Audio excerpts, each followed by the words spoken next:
pitching staff has been on point over the last 10 games, giving up just 1 run or fewer in 6 of 10 and tossing 2 shutouts over that span. Tonight, the Rays ace Blake Snell goes to the hill, hoping to keep the good times rolling.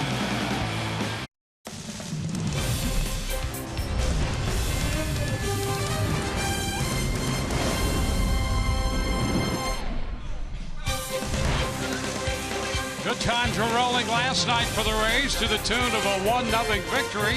And tonight it will be game 2 of this series against the Kansas City Royals. Rays coming off back-to-back shutout efforts. Hi again, everyone, and welcome to an evening of Rays baseball with Brian Anderson, Dwayne Stats. So good to have you aboard. Well, the Rays are going to send Blake Snell to the mound tonight, looking for win number 15. Well, 3 starts, Dwayne, since coming off the disabled list. You know, he was on there with the shoulder fatigue, and I'll tell you, he's come back. The Rays have started to build his pitch count up, and he looks refreshed, and the results show that. Very, very good. How about a 2-0 record for Blake? But the .64 earned run average, 14 innings of work. He's given up just 1 earned run and just 5 hits, which comes out to a 111 average. And for Blake, it's the same formula. Fastballs to both sides of the plate, up and down, and then here comes the slider, the curveball, and the changeup. Best of luck to you. So Blake Snell in at 14-5 in the middle of Cy Young conversations. And Glenn Sparkman, the right-hander on the hill for Kansas City. We've seen some limited Major League action with Toronto, and this year with Kansas City, 1 start among those 9 appearances. Willie Adames continues to impress at shortstop and at the plate. Rich Hollenberg will have more on the young Rays shortstop when we come back.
In Game 2 of this series from Tropicana Field. It's been a season of steady progression for Adames, the Rays shortstop in his rookie campaign. Let's take a look at our Florida Lottery jackpot stat, and you could see month upon month, each and every month has seen Adames trending upward. A better batting average, more RBIs, fewer strikeouts. His manager, Kevin Cash, says Willie's putting in the work.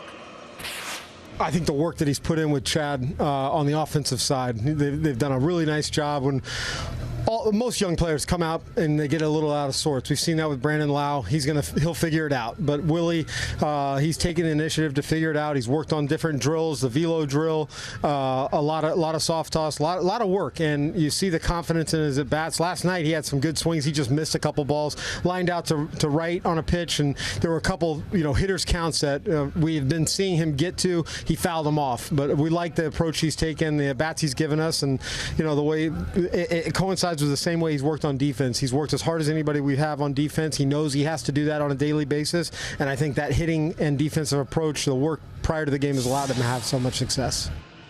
Well, Adames is batting 7th tonight for the Rays, hitting a robust .328 in his last 18 games. We are less than 4 minutes away for Game 2 of this 4-game series between the Rays and the Royals. Dwayne and BA have the call coming up next on Fox Sports Sun.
Well, after a start of 4 innings against the White Sox and 2 of 5 each against the Blue Jays and the Yankees, Blake Snell goes to the mound tonight for the Rays with the idea of pitching deeper into this game. Rays realistically thinking 6 or 7 innings maybe tonight for the lefty in pursuit of his 15th win. And here is the starting lineup he will face, presented by your Southern Ford dealers. Kansas City will have Whit Merrifield leading off in center, followed by the veteran Alex Gordon, and then Salvador Perez, the catcher, hitting third. Dozier in the cleanup spot at third. Herrera in right. Duda will be the DH. Escobar, O'Hearn, and Mondesi at second, first, and short, rounding out the lineup for Kansas City. Well, and for Blake Snell, it's his 24th start of the season, looking for win number 15. The ERA just a hair over 2 at 2.10, 149 strikeouts and 133 innings. Let's take a look at the defense and see how it's going to line up behind him here tonight. Brought to you by Gold and Diamond Source. And in the outfield left to right, we've got Tommy Pham, Kevin Kiermaier, and Malik Smith. Across that infield, third to first, Joey Wendell, Willie Adames, Brandon Lau, and Jake Bowers. Michael Perez will be back behind the plate.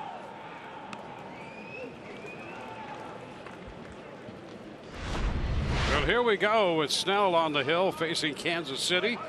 The Rays end at 64 and 61. Kansas City 38 and 87 on the year. And the first pitch of this game is a fastball in there for a strike. Already hitting 98 right out of the chute on the first pitch. Merrifield a 303 average. 337 in August. 2.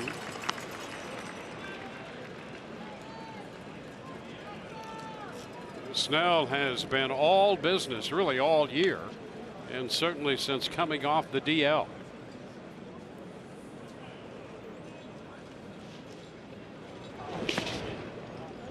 Ball, 2 strikes. He's kind of been like a caged animal. You know, he's been getting his rehab starts here at the big league level. So he's been limited in his pitch count through 59 in his first outing, then 47 in his second. That was the 5 perfect against the Blue Jays. And then last time finally got stretched out to 76, and that's why they think 6 or 7 innings is definitely within the realm of possibility for Blake tonight. Now we go to 2-2.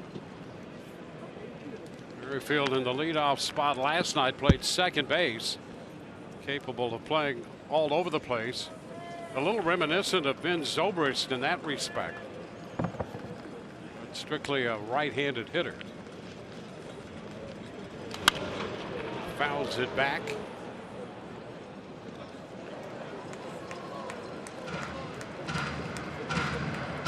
Salvador Perez hitting third. Yeah, and talking to Alex Gordon. You're trying to keep everything loose because this Kansas City ball club, they have had a trying year, and it looks to be a trying night going up against Blake Snell. So trying to keep things as loose as possible. And now after getting out to an 0-2 start, the count is full on Merrifield. Oh, Merrifield, clearly the most accomplished hitter in this lineup. A very good approach. That's why he's hitting leadoff. Can work an at-bat, work a walk. He's got a good average.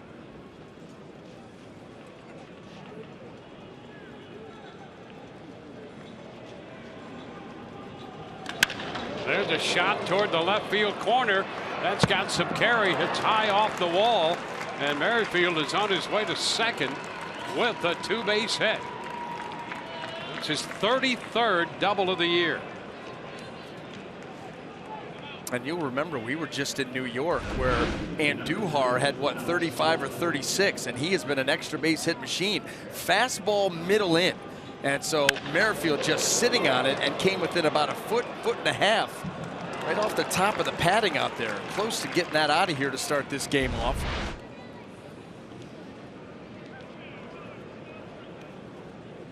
So just like that, Kansas City with a runner in scoring position for Alex Gordon.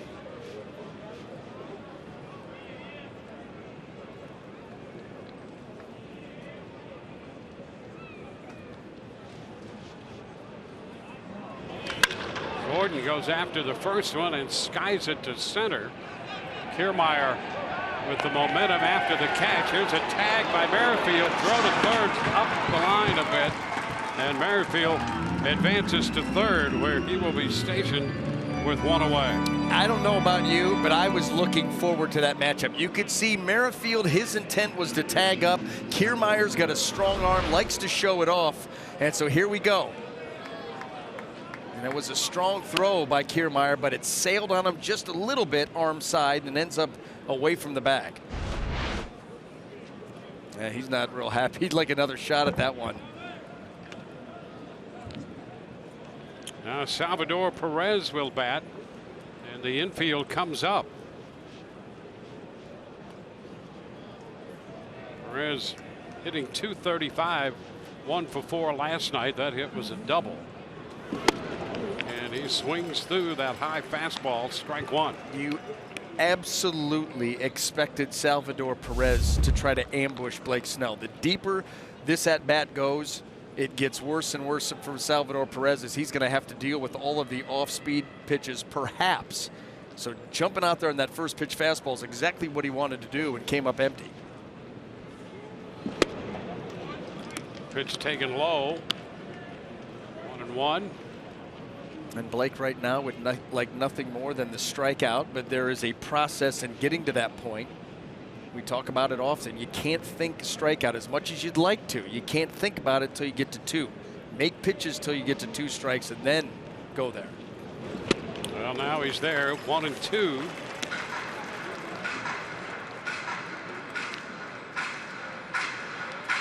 Well, these guys know that they're very well prepared when they head out there to the mound and know exactly what they need to do here to get the swing and a miss from Perez. It's just a matter of can you execute the pitch. And a cut and a miss. He went up with the fastball and strikes him out. 97 on that high fastball. And that's exactly what they wanted. Perez had set up in a little bit with that glove up there at the top of the strike zone, climbed the ladder. Got exactly what he needed, and now it's just retire the hitter, who cares how. Gunnar Dozier is at third base tonight.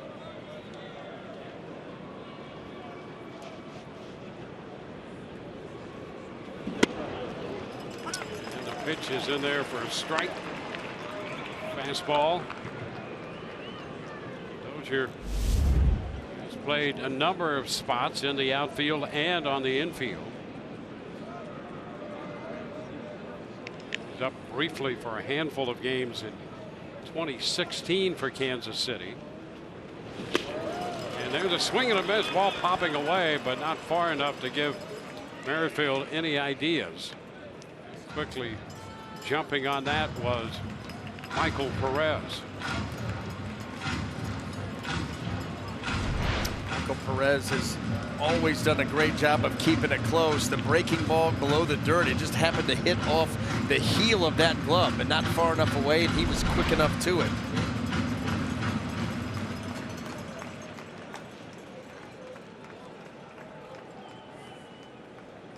Merrifield doubled, went to third on the fly ball. He's there with 2 gone. And the 0-2 to Dozier. He strikes him out, swing and a miss on the fastball up. Dozier out of there. Kansas City leaves a man. Bottom of the first coming. Malik Smith will lead it off for the Rays.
Lineup presented by your Southern Ford dealers. Tommy Pham's going to follow Malik's and then Joey Wendell.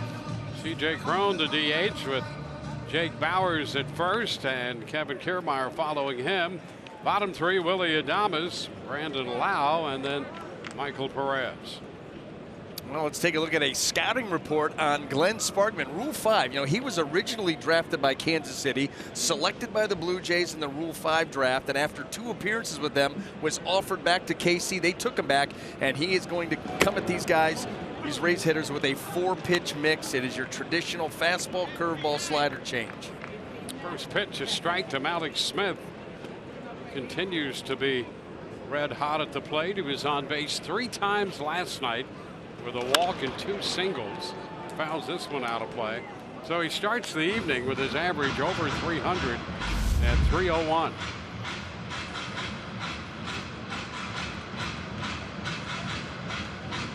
Well, he's been one of the most consistent hitters in this lineup for the past month plus. Foul ball right off his foot. Yeah, he's showing signs, and actually more than signs, because he's done it here, as you point out, for better than a month, of being the igniter sort of player the Rays thought that they might have in him. When you look at his basic ability, and he's been able here in this protracted stretch to put it all together. You know what? You know how you can tell, Dwayne, that he's put it all together and swinging the bat well? Look at the worn out section in the barrel of his bat. I mean, he's got the black bat, but he's got a section of it that's just completely worn right down to the natural wood. That's a lot of good contact along the barrel. Let's see if we can get a shot of it come through here. There you go. Yeah, that's barreling it up. That's pretty good. that bat has lasted a while, and there's a lot of good contact right there. It's 2-2 now. There you go. Look at that. You gotta like it. Gotta love it. If that bat, when and if that bat breaks, you got to take that home with you. Oh, yeah. That's not going to be part of the study. Escobar second, making the play on the chopper. Let's take a quick look at the Kansas City defense, brought to you by Golden Diamond Source in the outfield left to right. We've got Gordon, Merrifield, and Herrera. And across that infield, third to first, go with Dozier, Mondesi, Escobar, and O'Hearn. Salvador Perez will be behind the plate. Yeah, that Malik Smith bat, that's the bat that after you retire, you keep it. Folks come over, take it off the wall, and you go, oh, yeah, this is the way I used to hit right here. Just barrel it up every time. Wear the bat out.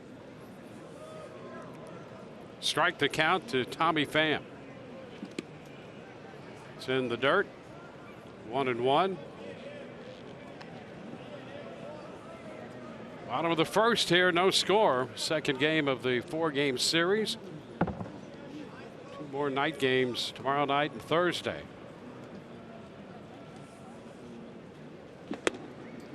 Pham takes it too close. 2-1 now.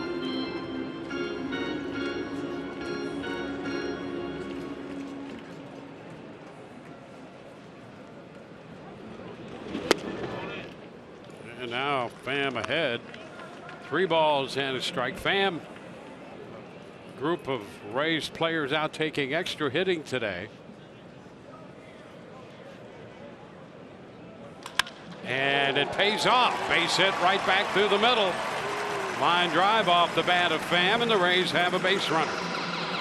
Well, the thing about Pham is, with the Rays, he's not gotten off to the greatest of starts numbers-wise, but he has hit the ball hard a number of times with nothing to show for it. And so finally, you got a count that's in your favor, and a nice job of staying through the middle of the field to get that base hit out of the way and get something started here with an out. Yeah, that was his reputation in St. Louis. He hit the ball hard, and we've seen some of that here, which is very encouraging. And now a base hit. Here's Joey Wendell. He takes the ball.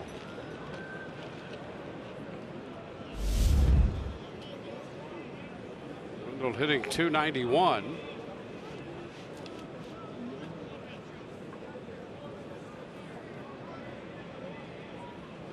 Turned out to score the only run of the game last night, Wendell. Takes a good look at that one. 2-0.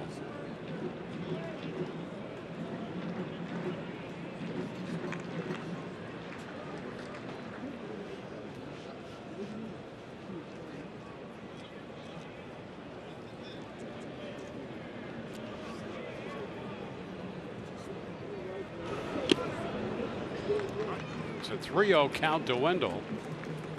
Really babied that changeup right there. And it's not a pitch that he goes to very often, goes to it more against the left-handed hitter. But really slowed down the body and the arm on that particular pitch.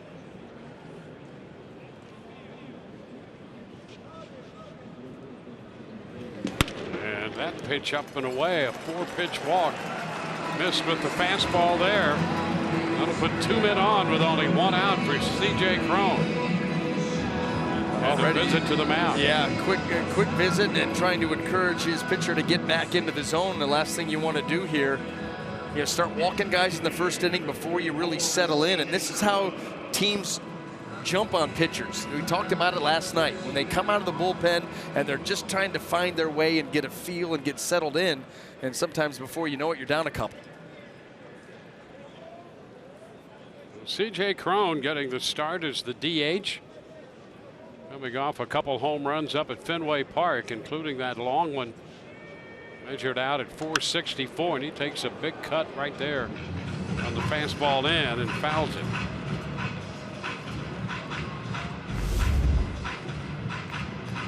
Like any power hitter, he wants to get his arms extended.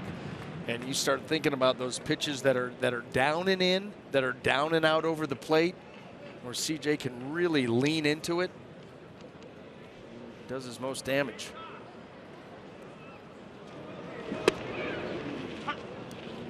0-2. Well, when the Rays acquired C.J. Cron from the Angels, they thought they had a guy who could give them 30 home run power, and he's on his way with 24 right now. A ball, 2 strikes. Kevin Cash has the Rays at 64 and 61. 10-8 in the month of August, and pitching has been the key to most of those wins. Fouled back, another fastball close.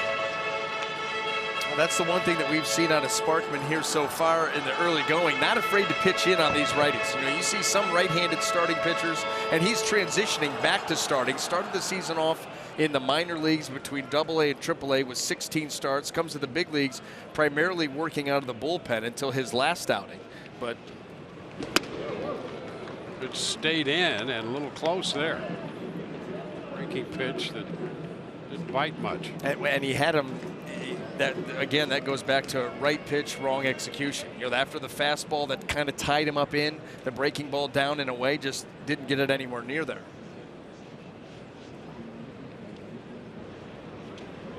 And he comes back with it and strikes him out. And again, not necessarily the location he wanted, but he got the strikeout. Yeah, you'll take the out if you're Sparkman, but that can't continue. This is another breaking ball trying to come with a curveball that just hung and stayed middle in. It actually was bad enough that it was over the swing of Cron. He was expecting a little bit more break, and he was going to lay into that pitch and never got there. There was a slider earlier in that at-bat that hung out over the plate. So right now, the off-speed pitch is a little shaky. Jake Bowers. Fastball up and away.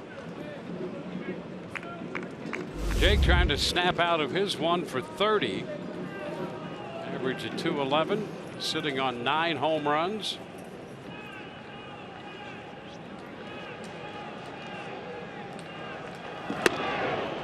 And he takes a fastball. That's a strike. 1-1.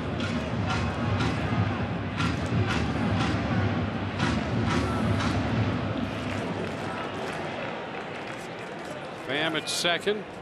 Wendell at first.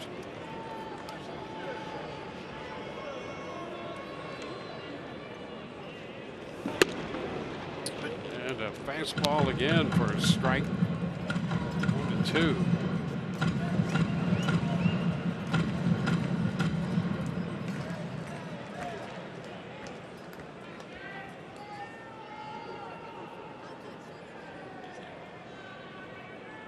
Two men on with 2 men out. Fastball misses inside. 2-2.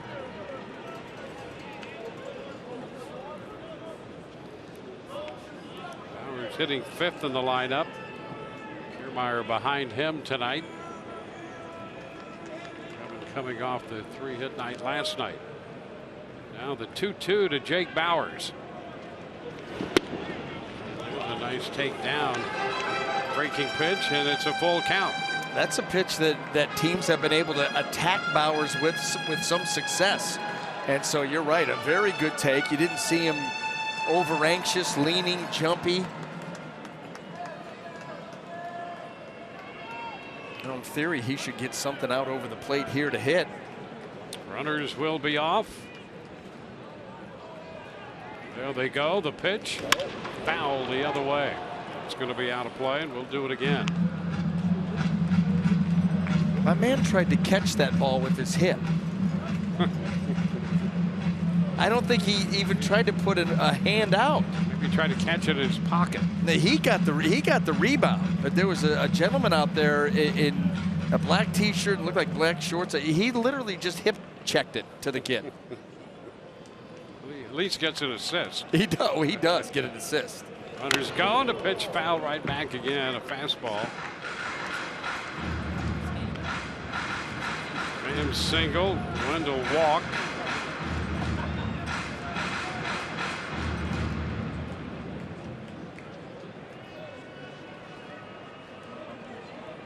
This will be the third 3-2 pitch into Bowers.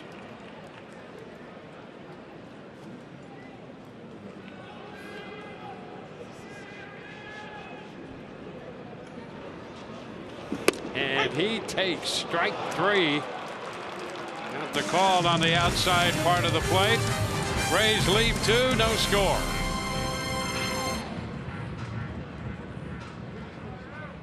The DK 40 players of the week are Sergio Ramon and CJ Crone. Congratulations, Sergio Ramon, security.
Pitch is away, and the Rays continue to get very good pitching.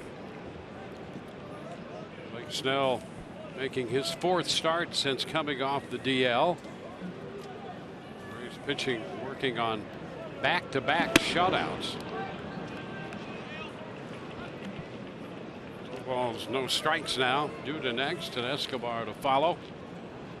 Well, Snell has given up just 1 earned run in 15 innings since coming off the disabled list. And of course, the Rays now with 24 consecutive scoreless innings as a staff. And you've got guys, I mean, you even think 2 games ago, Dwayne, Diego Castillo getting his first chance to open. Yep. Jalen Beeks coming in after him and going scoreless in Boston against the team that traded him for Nathan Eovaldi. I mean, everybody's contributing. The right side into foul territory. Malik Smith in a hurry there to make the catch. Nicely done to get over there in front of the bullpen mound to grab it. Well, the Toyota inside look, and there's Jalen Beeks trading places with the Red Sox-Rays deal, and he went back to Fenway and pitched extremely well. And there's Sergio Romo getting his 100th same. Ryan Yarbrough last night against these Kansas City Royals. But right there, home runs allowed.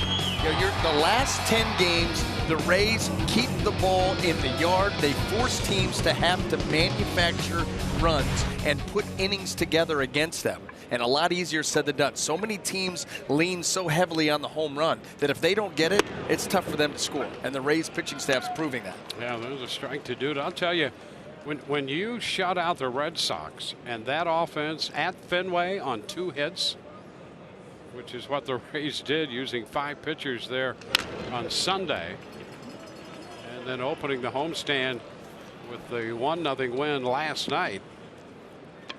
I mean, that's what a great way to finish that road trip. Started it with a shutout, ended it with a shutout, came home, start the homestand with a shutout.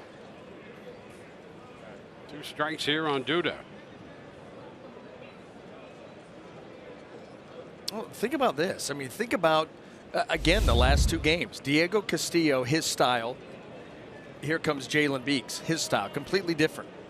You know, that last night, Hunter Wood, over the top, good velocity, big hook. He's going to give way to Ryan Yarbrough. Lefty, cutters in, changeups away. A wave and a miss. Duda out on strikes. 3rd strikeout now for Snell.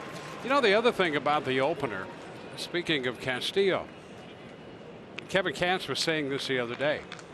He can use that opening role to help a guy kind of get straightened out. And he thought Castillo was not exactly himself the last few times out of the bullpen. And he actually said before he used him as the opener, he goes, I think it'll be good for him because it'll be a different experience for him. And he's in there starting clean, start the game that way. And it turned out to be the case. And I think he's done that. I think it's helped Stanek, and it's given Hunter Wood a chance to kind of get his feet under him in the big leagues. The other strike to Escobar. The other thought behind that is it's not the 8th inning of a 2-run game. Yeah. It's starting a game off with all of those innings behind you. You feel like the safety net is a little bit bigger, and you can just go out and attack because the other guys can pick you up. And all of a sudden that gets you back into the right spot. And you are 1,000,000% right on Stanek. That flipped his season around. Yep. He did the same, and seeing that, okay, let's try that with Castillo. The same thing with Hunter Wood. And you see these guys responding to that without question. And that just missed. Now 1-2. You got to 2 strikes on the curveball with Escobar. Now a 1-2 count. You know, and that's why, you know, a lot of people will tell you, hey, listen, it's spin rate, it's this, it's that. There's a psychological component. Without question. And there's a psychological component to pitching late in the game and to starting a game as these guys are doing. Yeah. And that's and by the way, the guys downstairs will tell you that too. That's why they started that with Stanek. That's why they did it with Diego Castillo. Yeah. And then, you know what? Once you get them back to a good spot, then go ahead. Then we've seen Stanek do it. Open up one game, pitch in the 7th or 8th inning of the next one, he's fine. 2-2 to Escobar.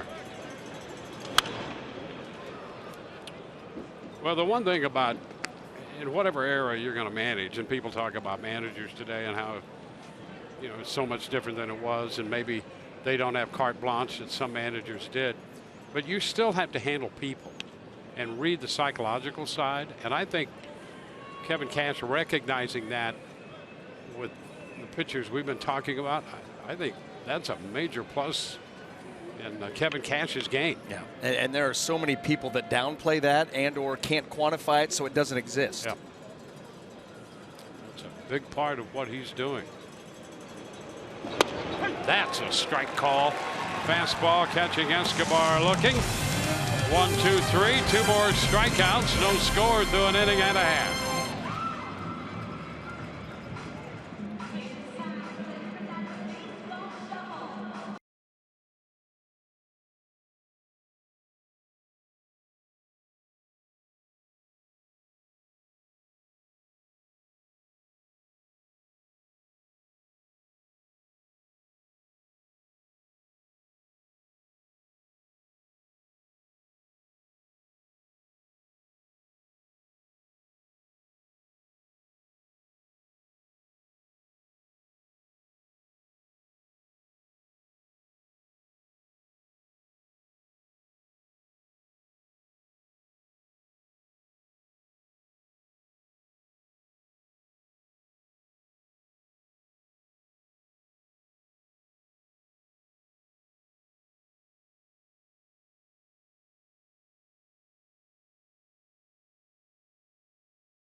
Mason, Cuba, WB Mason, the official office supply company of the Tampa Bay Rays. By Publix, where shopping is a pleasure. And by Geico, 15 minutes could save you 15% or more on car insurance. First pitch into Kiermaier. He lets it toward right center, and on the run is Merrifield to make the catch out there. Well, Kiermaier going after the first pitch on the heels of a 3-for-4 night last night. One away. Willie Adames. Been a nice run for him for the last couple weeks.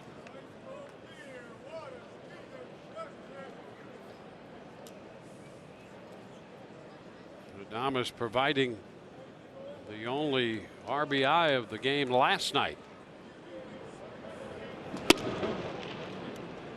Ball, no strikes. And who knew in the second inning? You know, you score a run in the second inning, you think, okay, that's one, let's go get some more. Well, no one got anything else last night. On a swinging bunt, which, by the way, was an at-bat that Willie, I believe he fell down 0-2, worked it back, worked an at-bat, and put the ball in play. And like you said, who knew that that was the game?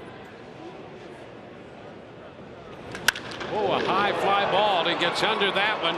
Sends Gordon back to the track. He's going to look up near the wall, and that ball is going to come back down in play. Or is that a home run? I think he hit the C ring, and it came down, and is a home run. Boy, a towering shot. Dwayne, it almost got the B ring and then came down on that C ring. Now Adames hits his 7th home run of the year. And the Kansas City dugout wants a little time to figure out what their reaction will be to this. It was a towering blast, and you could see Gordon go back, and then it struck the ring up there. and fell to the ground. Turns out to be a home run for Adames, and he picks up the first run of the game in the second inning tonight.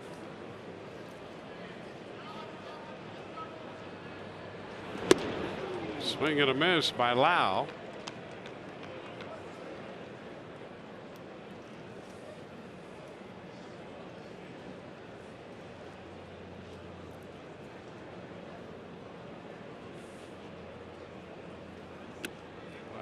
Tried to check. That's a strike. 0-2.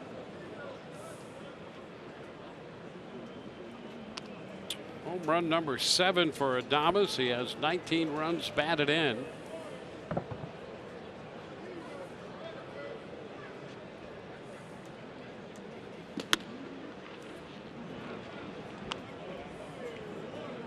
It's 1-2.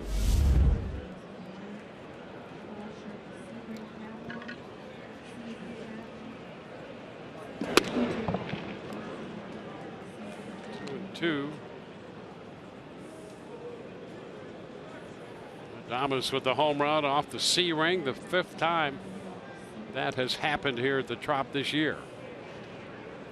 The count is full. Well, Sparkman still struggling here to establish his secondary pitches, and even the fastball, the command hasn't been elite. He's working on one pitch right now and trying to get that down, but you saw the one changeup babied. You've seen the curveball hang. You've seen the slider kind of hang. He's not getting out in front with those breaking pitches, and they haven't been doing much. And I'm sure everybody in that dugout is starting to recognize that. And oh, strike 3 called.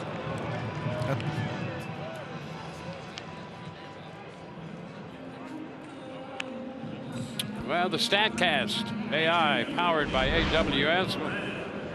Some of the particulars on the blast by Willie Adames. 105.9 off the bat, and there it struck the C ring and fell in front of Alex Gordon.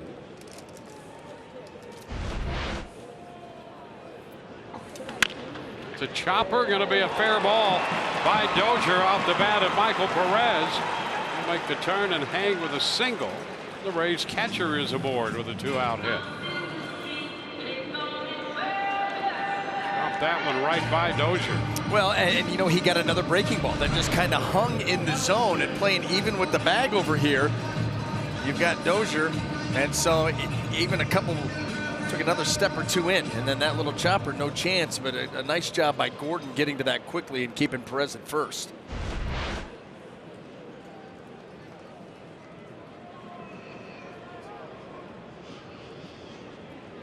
Malik Smith.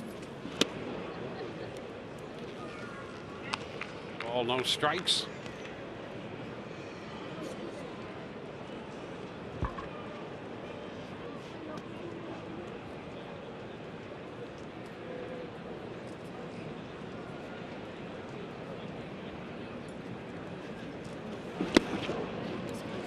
Two balls, no strikes. Sparkman, originally selected by Kansas City. That was back in the draft in 2013, a 20-round pick.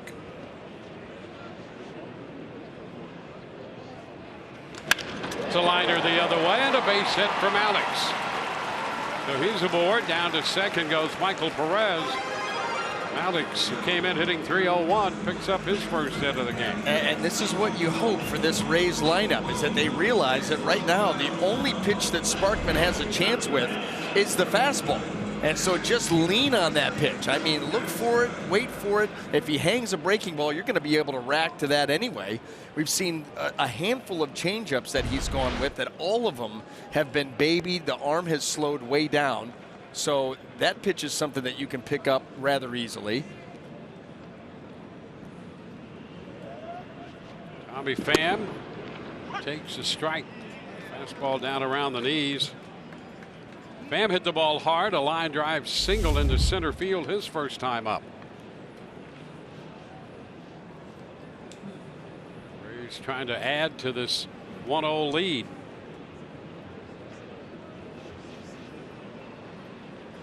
It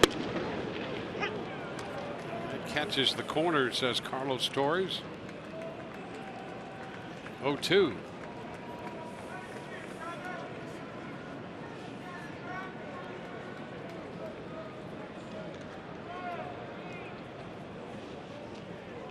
Ground ball back to the hill. Sparkman has it, and the underhanded toss to O'Hearn at first. The Rays settle for one. That comes on the blast by Willie Adames. Home run number 7. The Rays lead after 2, 1-0.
The All-Star game, guys, you get your own t-shirt. There's a bit of a fashion statement earlier today during batting practice for the Rays players. A lot of Blake's teammates were wearing this very t-shirt.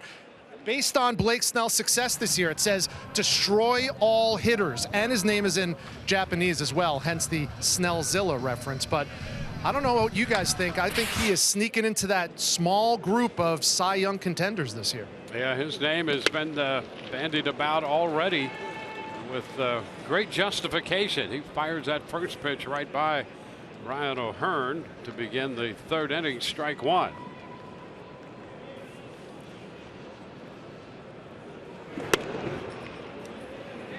Ball 1 strike. Well, it's nice to see hitters promoting pitchers, hitters and pitchers, cross promoting, spending time together. Dwayne, the game of baseball now, it's like Zootopia. We just all live in harmony. Yeah, I remember hitters that would have nothing to do with pitchers on their own team. Yeah, exactly. Because before long, you may be on that other team, and I don't want you being friendly with me. Yeah, I'm out there to win the day, but you know, it's all different. It's different times. Yeah, it's kind of nice. It is. Yeah. I love it. Listen, I love it. Makes the flight smooth and harmonious. Yeah. The music between the notes. Mm-hmm. Yes, the still between the music. You know what we haven't had this year yet, which was one of the best all time, the disco ball.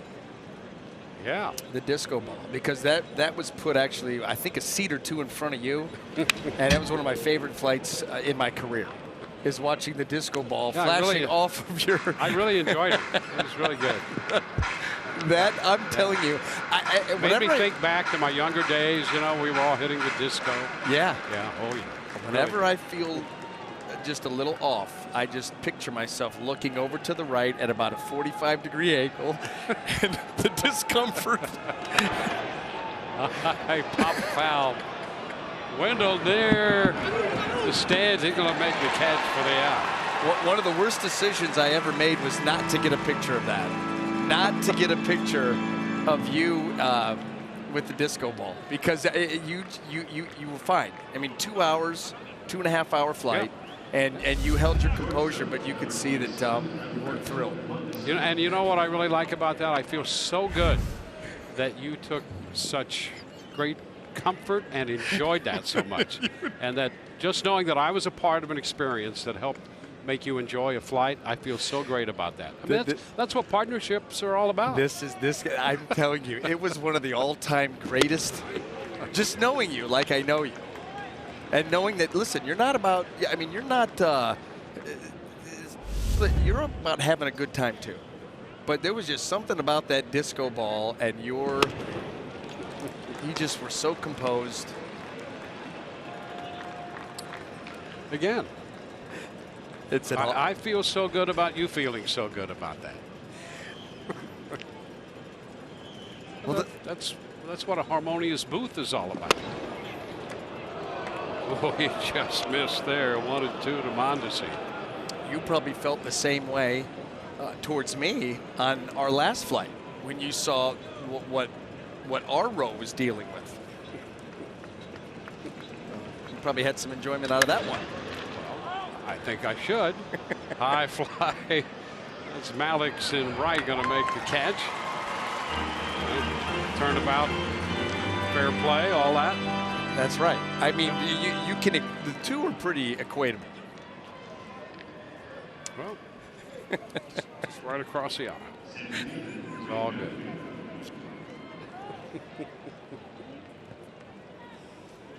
Oh. You know, Blake needs to put this half inning out of its misery.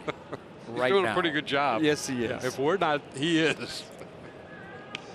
2 up, 2 down here, and now the top of the order. Here's Whit Merrifield. Merrifield doubled to start this game, advanced to third, and Snell stranded him over there. Ball, no strikes, the count.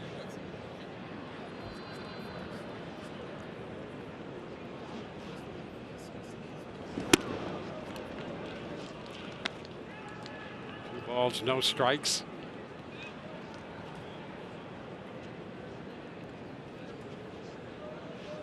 One nothing ball game here. The Rays with a run in the bottom. The second. Now there's a strike. 2-1.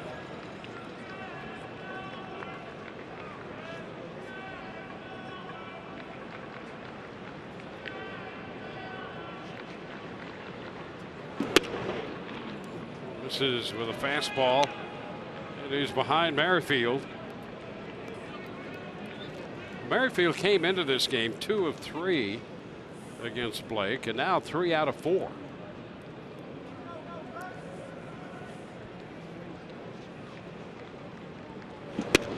And that's down. He loses him and gives up a 2-out walk. So Merrifield is aboard for the second time. Been the only base runner. Double for Merrifield in the first, and then Blake retired the next 8 men in a row before walking Merrifield here in the third. Veteran Alex Gordon. And if you're Blake, you remember that first at bat. The fly out came on a first pitch fastball that he tried to jump him. So if he is going with the fastball, make sure you get it in a good area. This is just a little bit low. That's a close pitch right there. That absolutely could have gone his way right there at the bottom of the zone.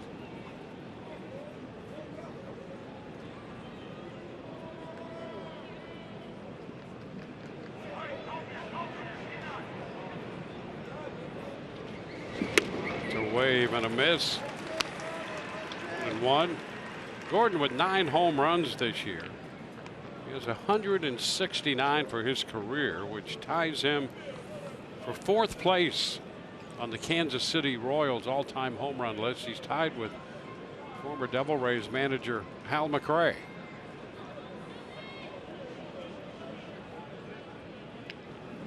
The toss to first. Merrifield back in. George Brett at over 300 to lead Kansas City in the home run department. Gordon, another tie back to the glory years, the championship years. There you go, George Brett, 317.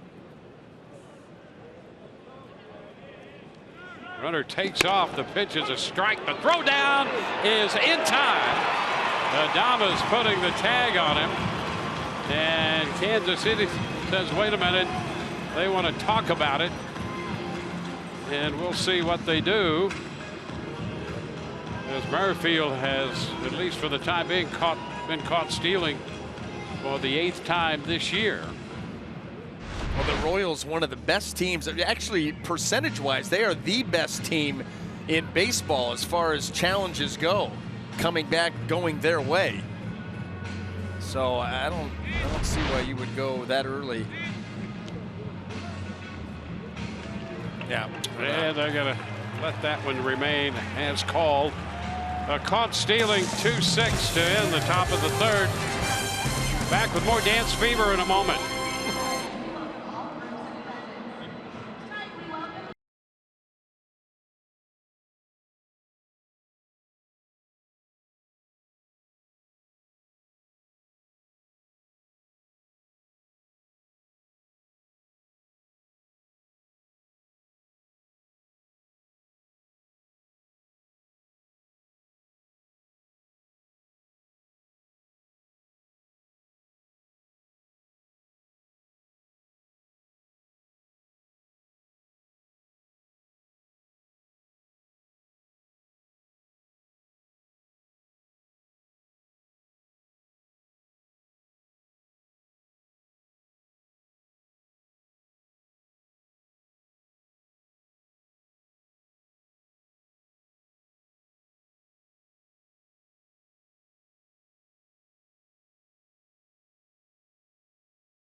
Third, I think he still believes he was safe.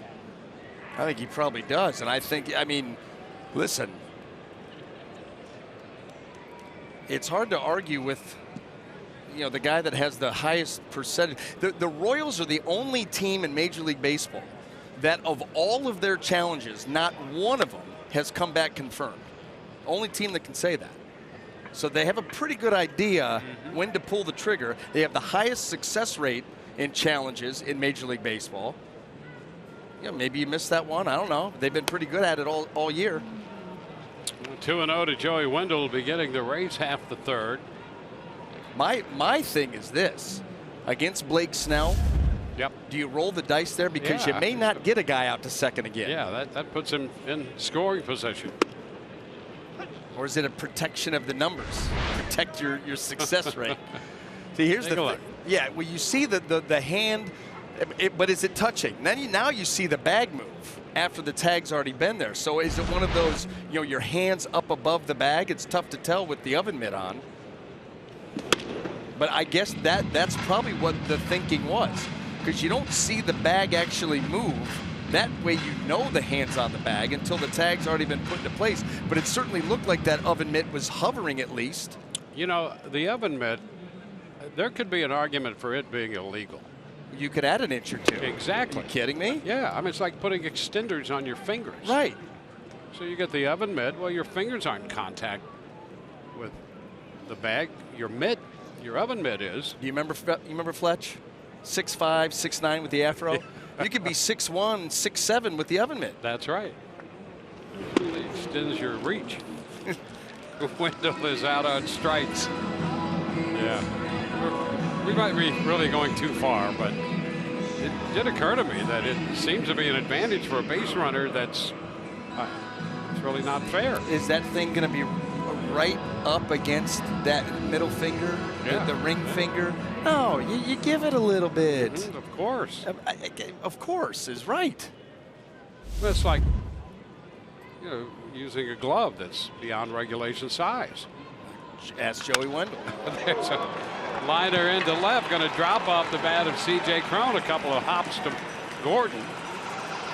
His DH is aboard with a 1-out single. Great combo savings available for every Thursday home game, including this Thursday when the Rays host the Royals. You can get a $19.98 ticket combo, including a 20-ounce bottled Coca-Cola beverage and chips with every ticket purchase. For more info, visit RaysBaseball.com.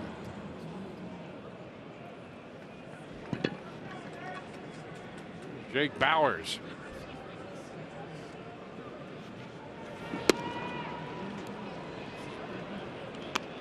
Bauers takes it down. Called out on strikes.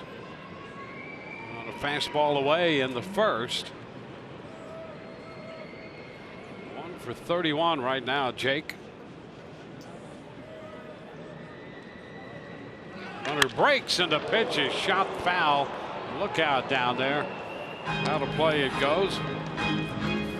Well, you know the Rays are getting aggressive. You send Cron. Bauers is going to rip one up the line, trying to jumpstart this offense any way they can. And maybe trying to jumpstart Jake Bauers with this 1 for 31. You start the runner there, hit the ball hard, hold it foul. Yeah, you get the defense moving, guys covering, open up a hole somewhere.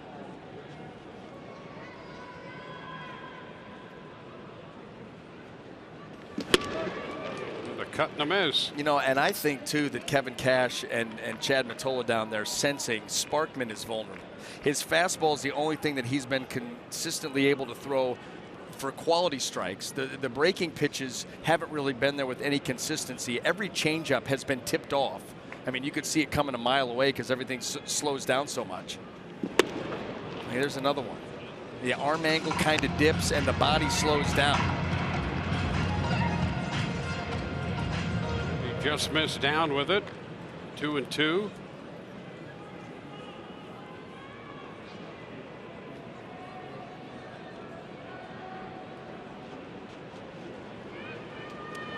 First.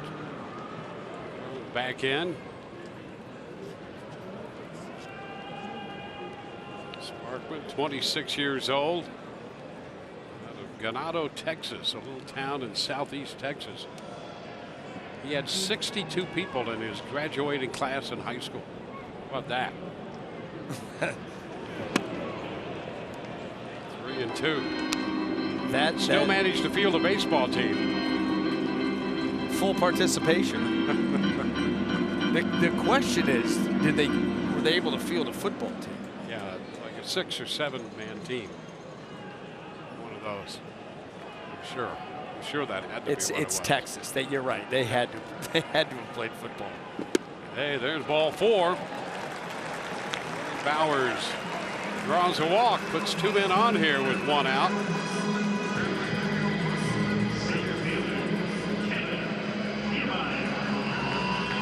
Kiermaier is going to be up here.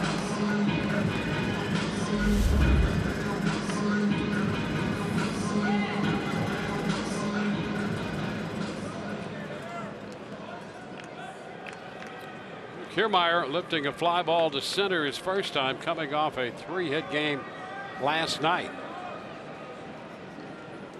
Another chance for the Rays here to add to this lead.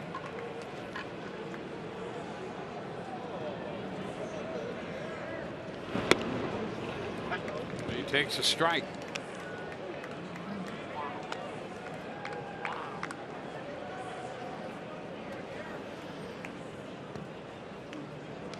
Sparkman averaging over 20 pitches an inning so far tonight.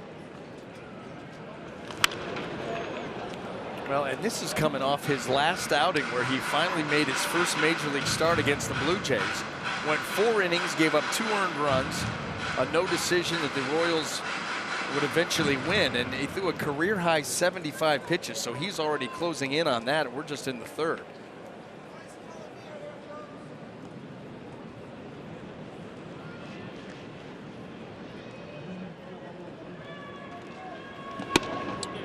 Inside just a bit. That was close. Ball, 2 strikes.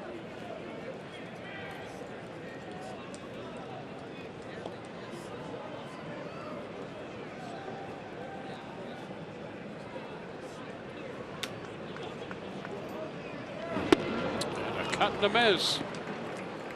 Kiermaier is out on strikes. 2nd strikeout of the inning. Maybe the best breaking ball of the night for Sparkman. Got this one in and got enough depth right there to kind of slide it down underneath that swing on that inside corner. But that was the best one that he's featured. Willie Adames hit the home run in the 2nd inning. And that's been the only scoring so far in this game.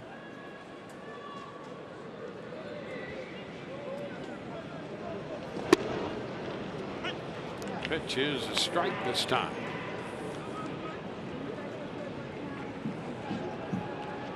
Almost got ahead in the count 2-0 and then skied that 2-0 pitch off the C ring for a home run.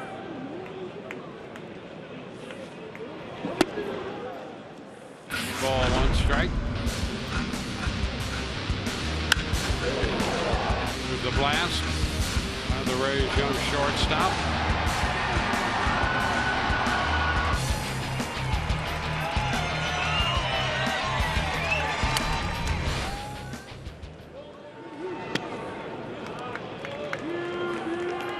Two-one count. Rays have had men on base and in scoring position in each of the first 3 innings. The only run, the home run by Adames.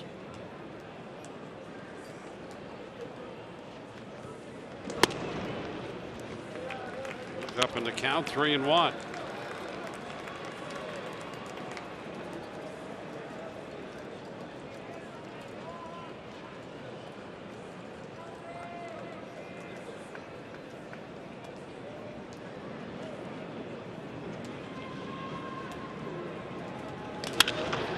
It into right. Out goes O'Hearn. Herrera and O'Hearn just inside the line out there in short right field. Makes the catch. The Rays leave 2. Do not score. 1-0 Rays through 3.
Rice gave up an RBI triple to Brandon Geyer in the first inning, then retired the next 23 hitters he faced. But the one run was all the Rays needed in a 1-0 victory. Only thing surprising about that is somehow Brandon Geyer with himself at third wasn't hit by a pitch with the bases loaded to force home the one run they scored. Instead, he tripled home the run. He turned the hit by pitch into an art form. Yes, he did. He was really something. He really was.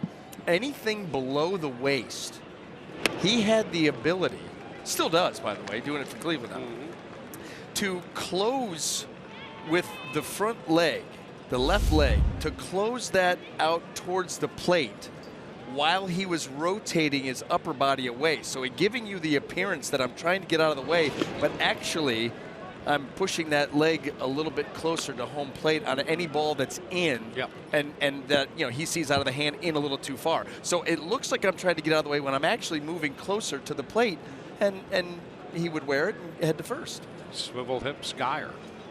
He was great at that.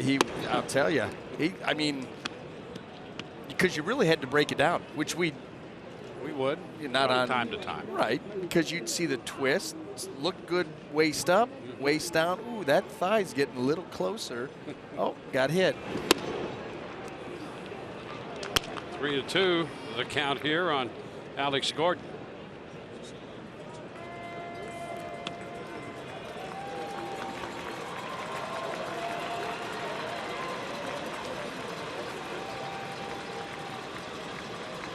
Full count pitch. It's foul the other way.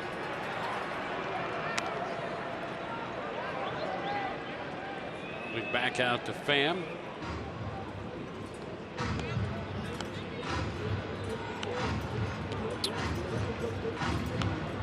Alex Gordon hitting a fly ball to center in the first. He was at the plate in the third when Merrifield was caught stealing.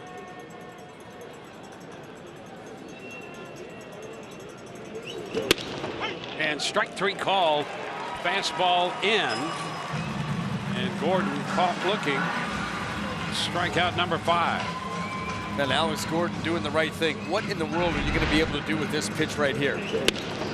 And you just head back to the dugout. 98 in.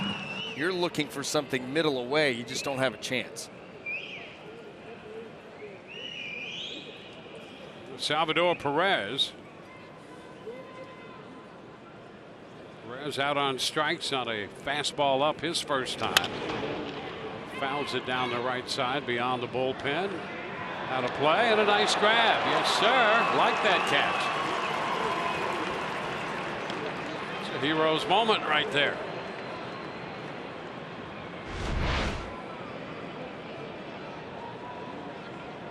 Wow. Full extension. Yeah. I mean, do you realize in his son's eyes the level that he's gone to? Yes. And his son was right there to Stanley congratulate him. Yeah. Stan Borowski was very impressed with that grab. That little guy. I couldn't get any better. Ground ball shortstop. Adames up with it. The throw to first. Perez is out number 2. Strike out of the ground out. 2 up, 2 down. Take another look at that. Deserves another look. That carried on him a little bit at the end, but he stayed with it. And look at this. That's the best part of the whole thing. It just doesn't get much better than that.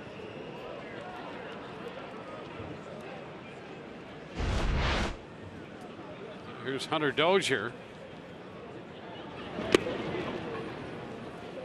Just down 1 ball, no strikes.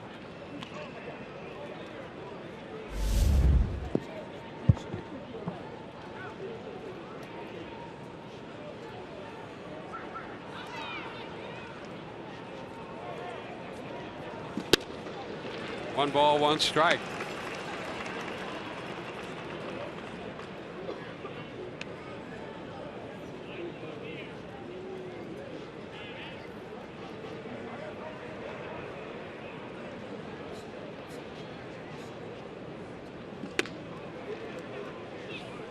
2-1.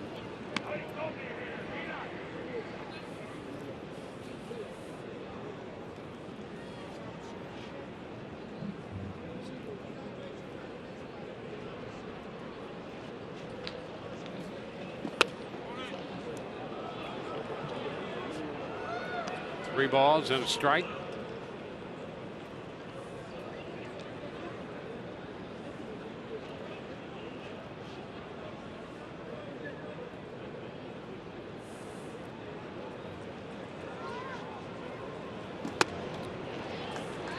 How about that for a 3-1 pitch? You're a hitter. It's 3-1. Good. I want the fastball. Yeah. Uh-oh. I got it. Yeah. And as soon as you realize you start your swing, and then you understand I'm not getting to that pitch, and now you can't hold up. Popped up foul. That's going to be out of play. Nothing more, Dwayne, than a foul ball. That's the pitch that makes Blake Snell so dangerous. Okay, the willingness to throw. You know, that was a 3-2 changeup. Of all of his pitches, and that's what, again, you could have seen a 3-2 hook, slider. He could have come with another fastball. He is willing to throw any pitch in any count, and they're all elite. Ground ball third. Nice stop by Wendell. Throw to first, and that's not going to be in time. Dozier beats it out. Well, a great effort there on a sharply hit ball, and Dozier has a base hit. Yeah, it got to Wendell quickly enough that you thought this was going to be a pretty easy play. This ball whacked. Nice job on the backhand. Now he's got to gather himself and just does not get enough on the throw. And Dozier does beat it out. Good hustle for Hunter Dozier up the line and able to get there.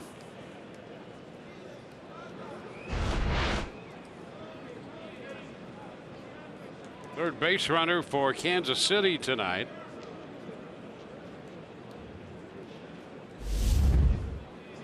Herrera. Rosell Herrera, right field tonight.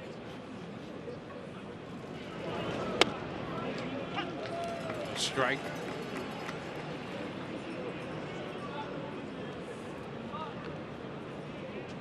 So starting him with a breaking ball.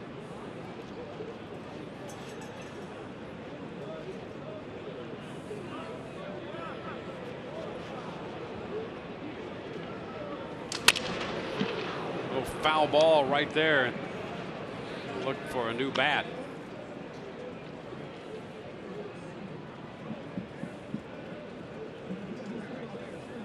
Powered by that pitch. Yeah, I mean, that ball was almost by him when he made contact. That's why it went in the direction that it did and cost him a bat.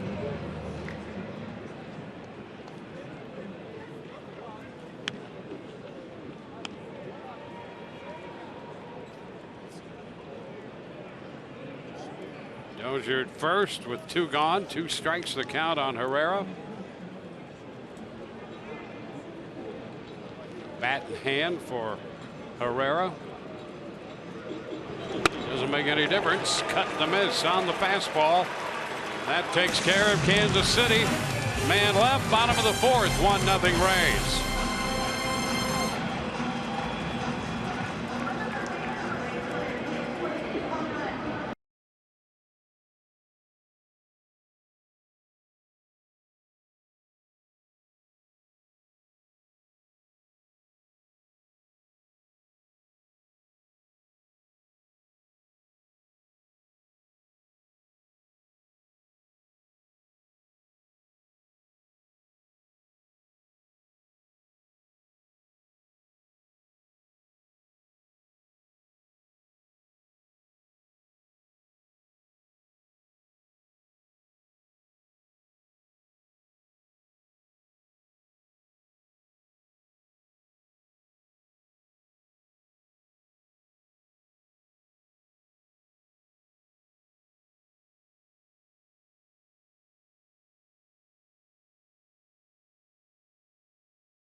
strikeout pitch was. How about this one? Well, this is the one, Dwayne, that broke the bat. The fastball that was down in the zone and clearly beat him.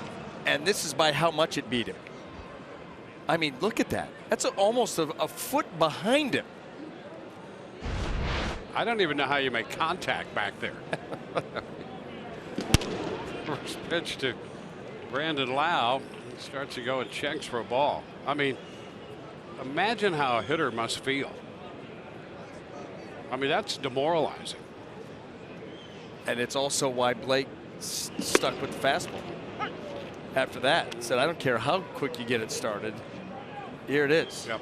And just blew him away again. That was something else. That may be the deepest in a swing I've seen contact made. Me too. Down to first, loved by O'Hearn, covering his Sparkman. But through it all, it's still a 1-0 game. The Rays picked up a run in the second on the home run by Adames. Listen, Sparky's finding a way. It hasn't been the prettiest ball game spun by him, but the bottom line is just one run for the Rays here. No, it's still only the bottom of the fourth, and he probably doesn't have many innings left just based on pitch count. But he has found a way to get out of innings. Michael Perez hits it toward the middle, backhanded, and there will be no play on that one. And the big shift on. And Perez is aboard for the second time. Boy, Mondesi had a play here to be made. That ball got in on Perez, and the backhand just as he was trying to make the transfer, it came loose. Everything good until then. Now they give Perez a hit. Sixth hit collected for the Rays. Lead the Rays catcher, the runner over there. 1 on, 1 out. Here is the top of the order. Leadoff man, Mally Smith. It's in the dirt. Dug out by Perez. Well, Rays pitching now with 4 scoreless innings from Blake Snell has matched the highest consecutive scoreless inning streak in club history. Rays pitching did it back in September of 2013. 27 consecutive innings.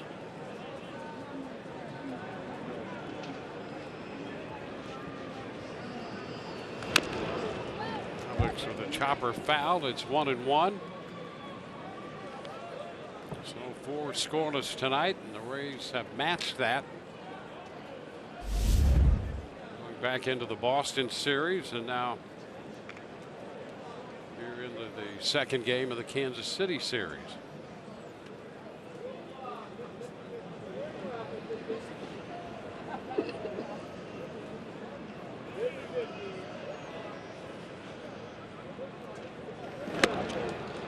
One ball, 2 strikes.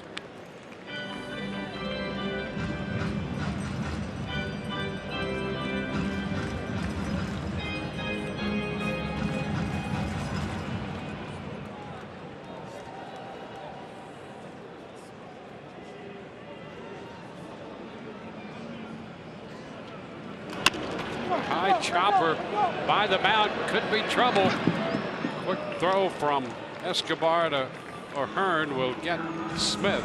Didn't think they were going to be able to get him. I didn't either. Yeah, no, the chopper, once that gets by the pitcher, usually with a guy like Malik Smith and his speed, you're not going to get him. But it was a really nice job by Escobar putting his body in position to get rid of the ball quickly. He knows who's running. And that's the only way you get him. If you try to make a long arm throw, no chance. But he gets it, goes right to the ear, and flips it over there just in the nick of time. That's just having a feel for who's running, situation, how hard does the ball hit. Tommy Pham. First pitch fastball. He takes that for a strike. Pham singled in the first. The Rays have had base runners and hits in every inning. Just the 1 run.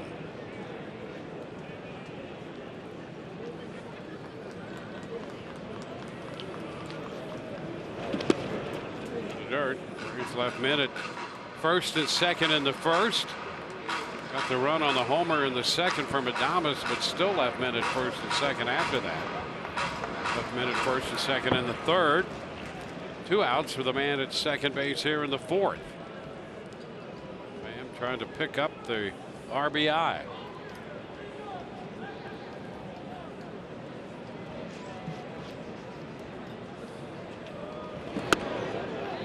It stays up. Attempted a breaking ball that didn't do much. It's 2-1.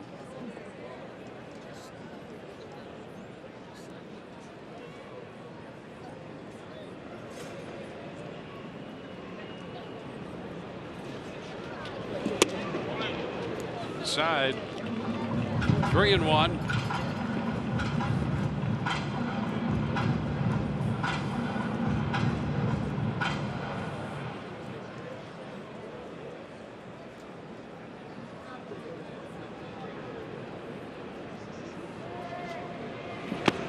There's a walk.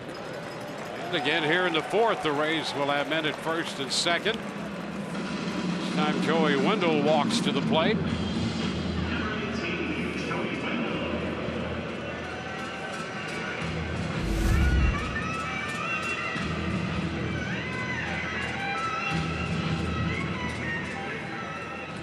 Walked and a strikeout for Wendell tonight.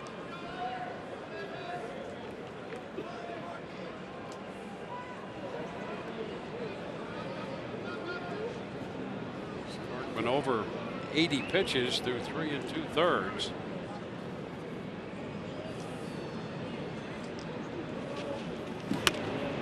And he gets ahead of Wendell. Strike one.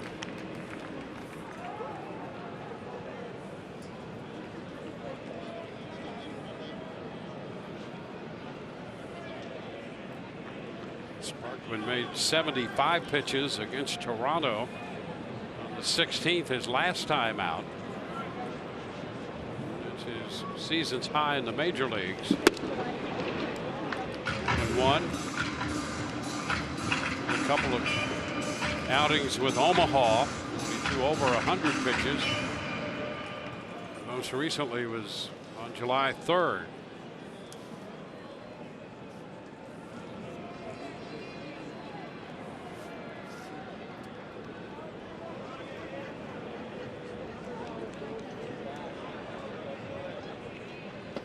Ground ball. That's a fair ball. Just fair up the right side beyond the bullpen mound. Perez scores. Pham's going to head to the plate. Throw's going to be to third. And Wendell is safe there. The ball loose. And he will hang on at third with the triple driving in two to make it 3-0.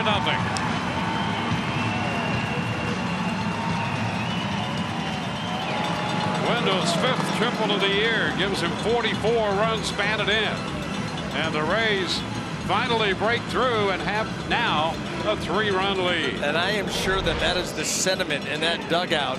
It's about time. They had been threatening, and Joey Wendell hammers that fastball right down the line and over the bag. And everybody coming around.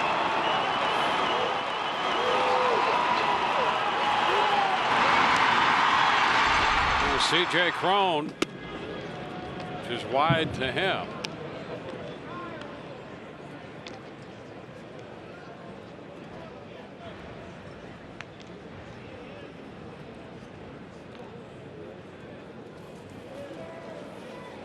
Wendell down at third. Hopper back of first. It's going to be out of play. Herb Smith is up in the bullpen.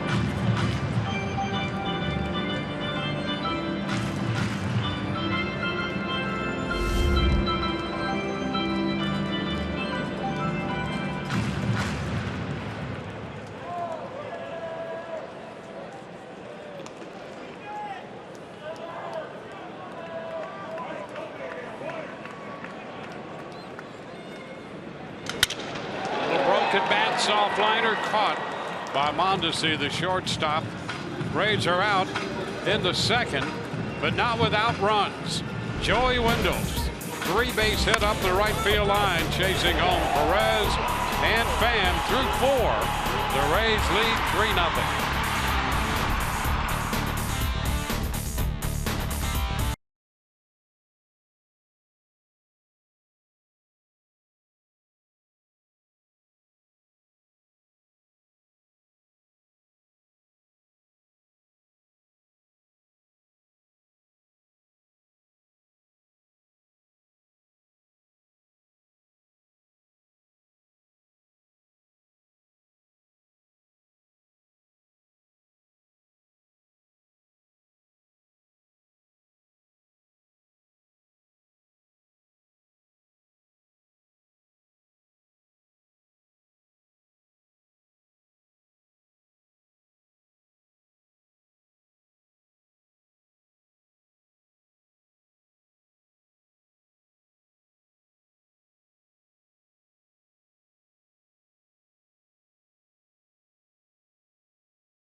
For a printed home voucher to take to Kate's Furniture within 7 days and receive a coupon for 2 free tacos and chips at participating area Tijuana Flats locations. Restrictions apply.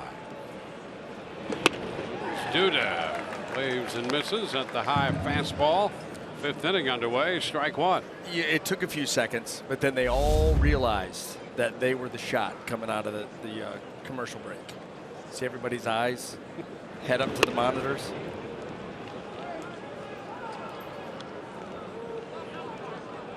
Ball 1 strike.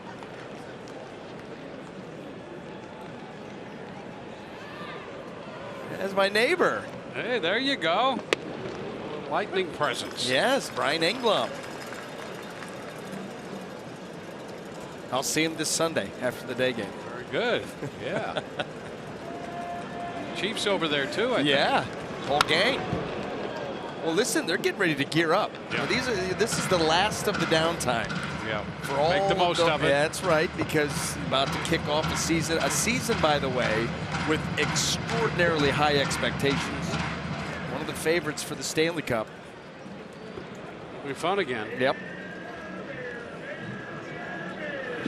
Swing and a miss on the fastball. Well, he started him that way, finished him that way. Strikeout number 7. 95 up. 2 strikeouts in the first, 2 in the second. A couple strikeouts in the 4th, and 1 here in the 5th. It's Alcides Escobar.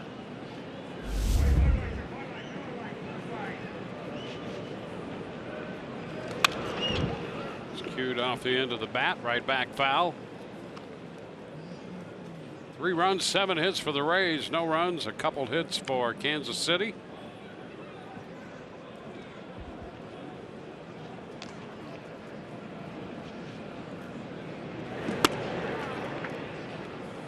One.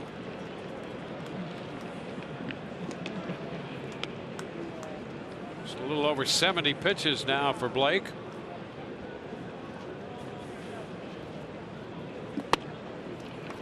It's in there for a strike at 95. You know, and I would think too that Kevin Cash, Kyle Snyder thinking right now if they could get Blake through 6, that would be ideal. You know, you would increase the number of ups and downs, the number of innings pitched. You get that pitch count. You know, if you look at Blake's season, he averages just over 93 pitches every start that he makes. So you'd get him right up around that number, get him through 6. a great night. Still some work to be done.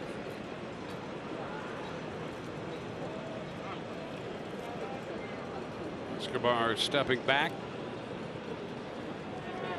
working his way through the Kansas City lineup for the second time. Escobar, the 7th placed hitter in the Royals lineup, and he waves and misses. 98. Strikeout number 8. Boy, he got him reaching and feeling for 98, and that is not the way to go about making contact with that pitch. As you could see him falling across the plate there, trying to get to it. When you do that, it just takes too long, and 98's going to be by you. Ryan O'Hearn. Pitch is down. O'Hearn, a late addition to the lineup. The original lineup had Jorge Bonifacio in there in right field. He came up with some tightness in his lower back. They had to rearrange the lineup a bit. And O'Hearn's left-handed bat in against the lefty Snell. Out of play, and the count is 1-1.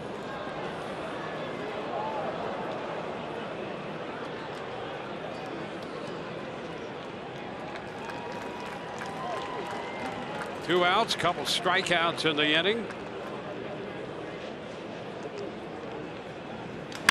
And a high fly ball back into left center. Kiermaier back, and that ball's going to get out of here. On a 1-1 pitch, O'Hearn, the left-handed hitter, belts his 5th home run of the year, and Kansas City is on the board. So the late replacement is the guy who hits the home run, and a left-handed hitter at that. That's only the 2nd home run given up to a left-handed hitter by Blake Snell this year. Lefties were hitting 125 against Snell. Well, and O'Hearn is just able to get to a fastball that's away, and you've got to take it that way. He's a strong guy, a lot of power. Just a short period of time here with the Royals. What, his 5th home run now in what, 13 or 14 games. So if he gets into one, it's going to go. And you certainly didn't expect that, though, based on the numbers that you brought up. He is absolutely, Blake Snell, that is, has absolutely owned lefties. There's a ground ball down to first. Bauer's going to make the play unassisted. So Kansas City picks up a run. We go to the bottom of the 5th, 3-1 Rays.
Southern Chevy dealers.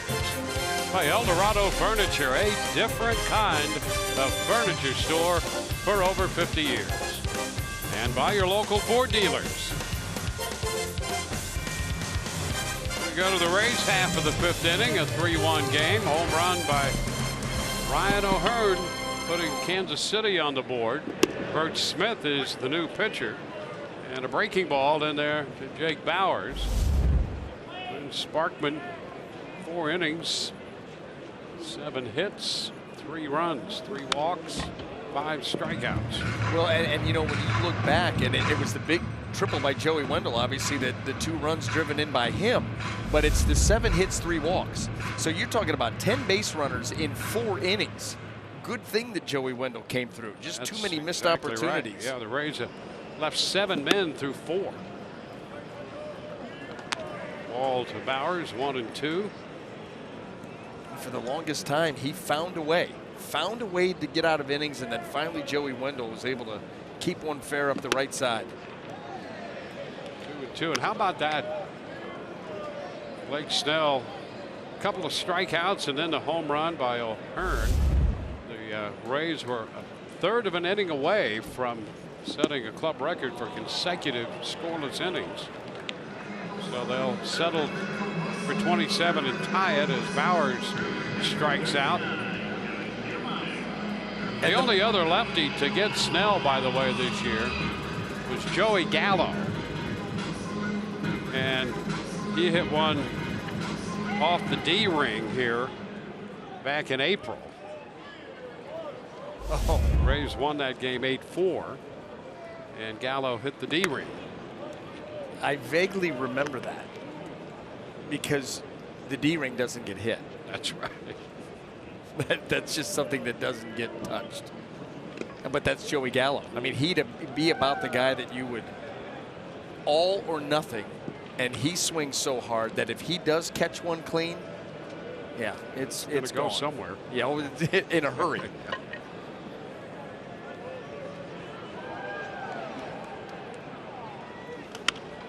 Kiermaier fouls it back, 2-1.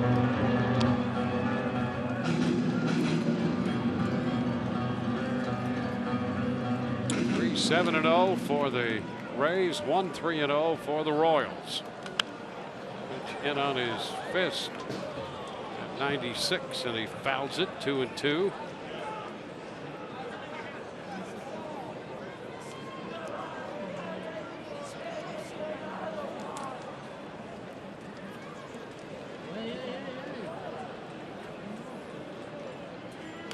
Little tap. That ball's a fair ball, picked up with a bare hand, and the throw to first. Perez, what a play by Perez right there to get Kiermaier with that great speed down the line. Not a lot of margin for error, and boy, Perez all over this one. How about, Dwayne, we make this our Bonefish Grill fresh catch of the game, and he's going to do it with the bare hand. Didn't have a choice. A swinging bunt, and Perez up and out of that stance, spin and throw. Pretty.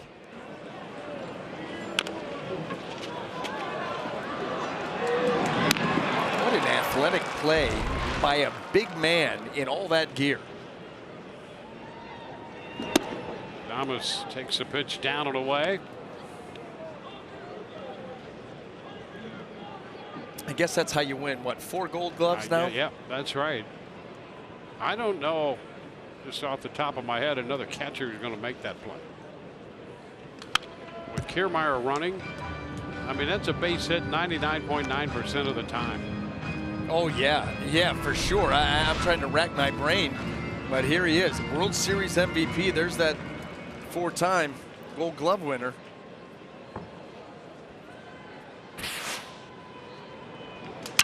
Broken bat, roller to the right side, and that's going to be a base hit.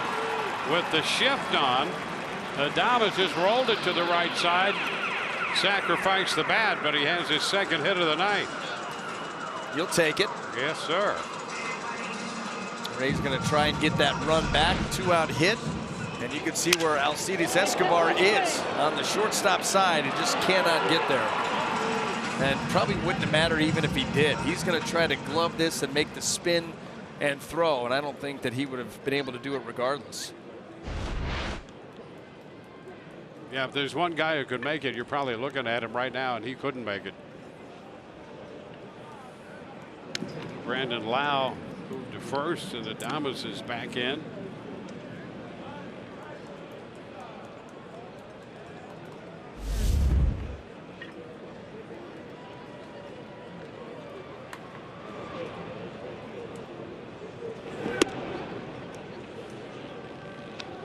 A ball, no strikes. Well, getting the start at second base. And Sparkman tonight was called out on strikes and grounded out to first.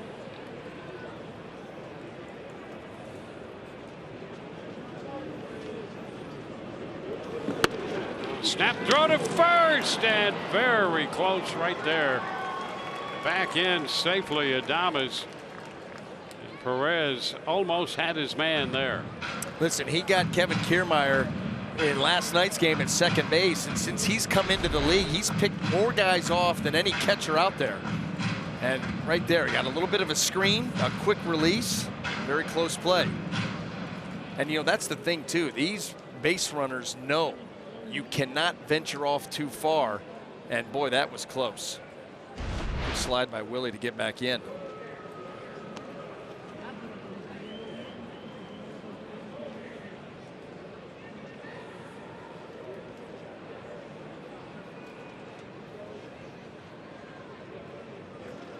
Smith in relief of Sparkman. The ball lifted down the left field side. That ball is going to be out of play, and so is Alex Gordon. Gordon taking a header right over that low wall and slowly making his way to his feet. Boy, what an effort that was by Alex Gordon. You talk about disappearing in a hurry. Came up with the ball and he said, hey, maybe I can sell it. Well, listen, he's a 5-time Gold Glove Award winner. So if anybody could sell, it'd be him. That is dangerous. Those eyes never left the baseball. And then he gets chopped by that low wall. And spikes in someone's dinner. Yeah, that's really spiking a drink. What an effort by Alex Gordon. Wow. I'll tell you, that was something else. Count down 2-2. But it's that kind of effort that Kansas City fans have loved for his entire career out there. Came up as a Royal, has been there every day of his career.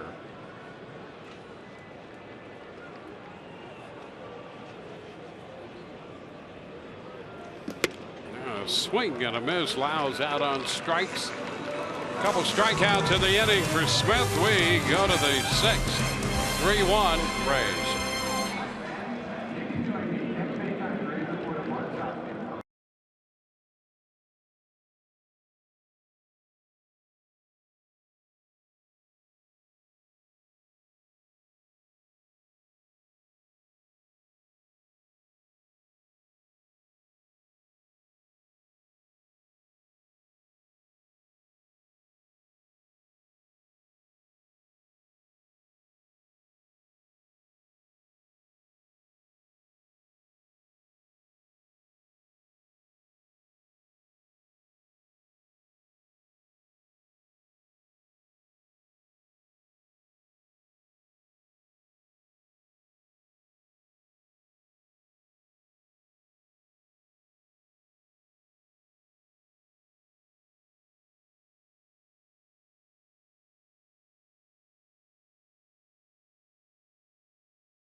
His 24th of the year, and shut out Kansas City, picking up 8 strikeouts through the first 5. Shut him out until the Ryan O'Hearn home run.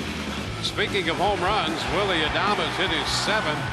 This one off the C ring and left in the 2nd to give the Rays the lead. The Rays added 2 more in the fourth inning on the triple by Joey Wendell.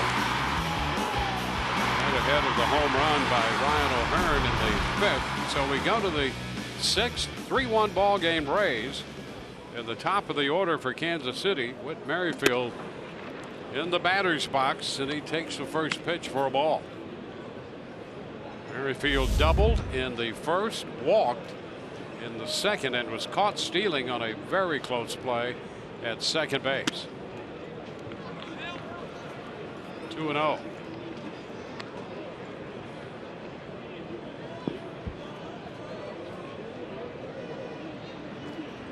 Alex Gordon will follow, and then Salvador Perez, the catcher. 2-1. You know, there are a lot of scouts here tonight. You have to wonder. Merrifield is a guy who the Royals have under control for the next few years, and they're absolutely rebuilding. It's a strike, and the count is 2-2. Is that, you don't know what the waiver situation is with him? well, here's what you do know.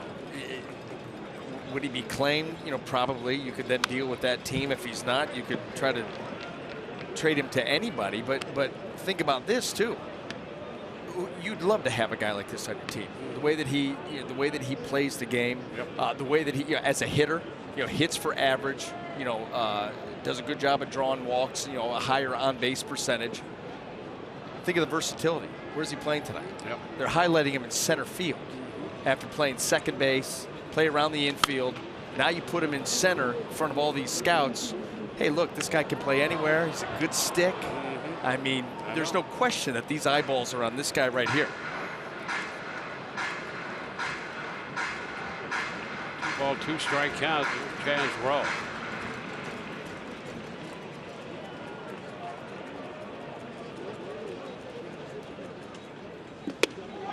And that's strike 3 call. Fastball right there. 9 strikeouts for Blake Snell as he gets Merrifield looking.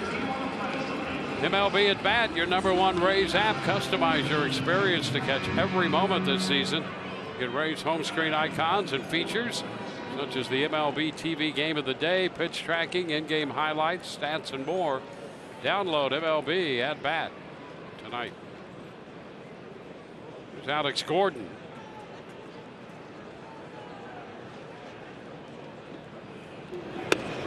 Gordon takes a strike. A story on Merrifield gives you an idea how tough this game can be. He's been in their system for a while. It took him a while to get to the big leagues. Patiently playing in their minor leagues. This club won it in 2015.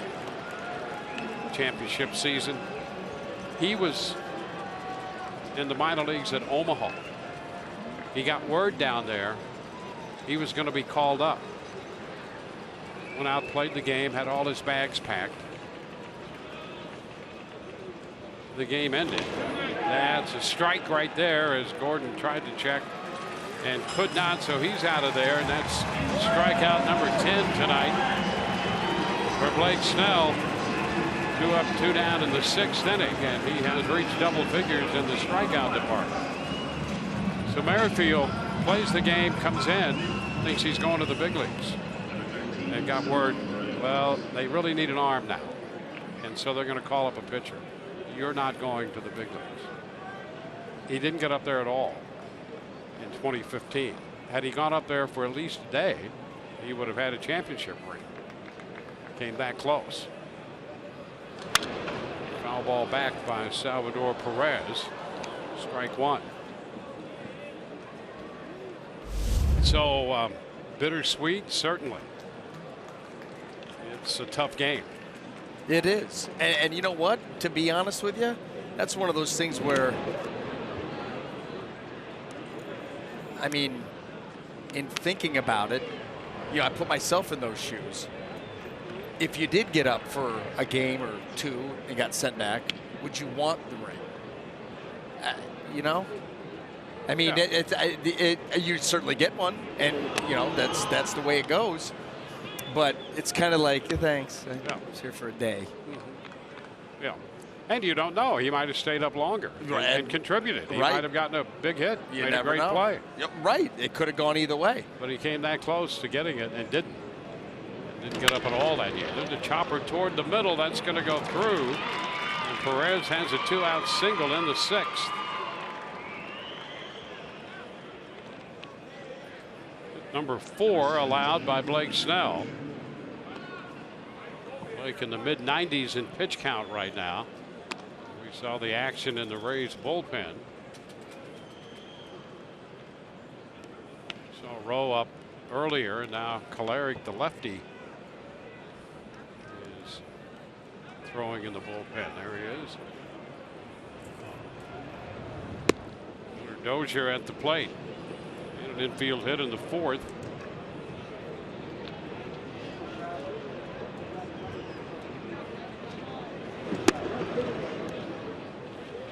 Ball, no strikes.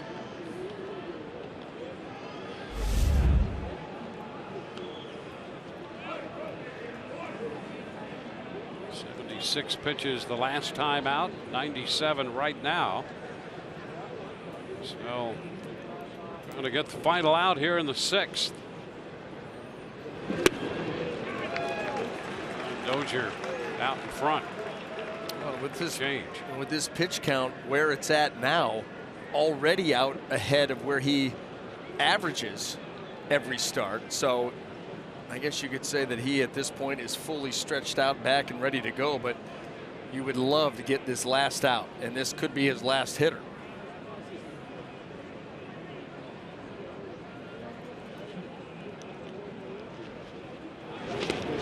and a wave and a miss right there for strike 2. Ball popping away, but no chance for Perez to move. Well, it's been the off speed, the changeup, that breaking ball in the dirt, and now a decision to make. Do you stick soft or do you try to light him up with the heater?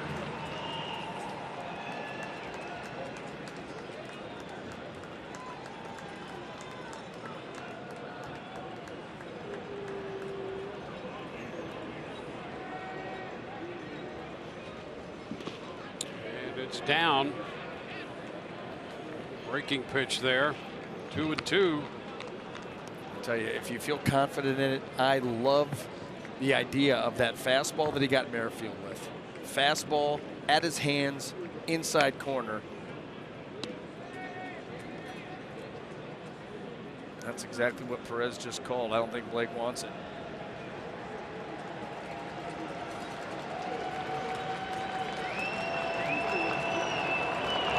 And a breaking ball, and he takes it, throws him for a strike 3 call.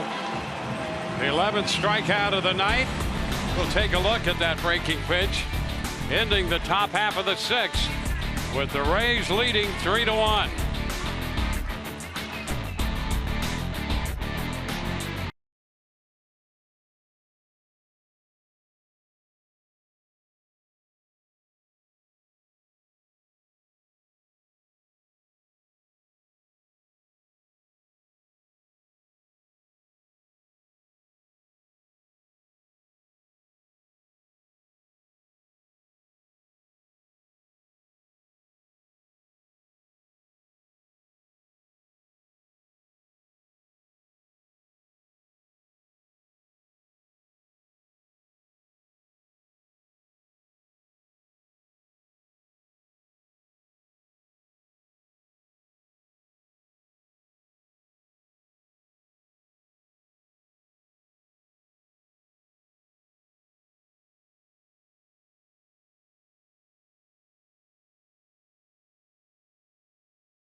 Chevy Prospect Spotlight. Ronaldo Hernandez, another catcher, this time for the Bowling Green Hot Rods in Class A Midwest League. Hit his league-leading 19th home run last night. He's also hitting .284 with 20 doubles and 76 ribbies.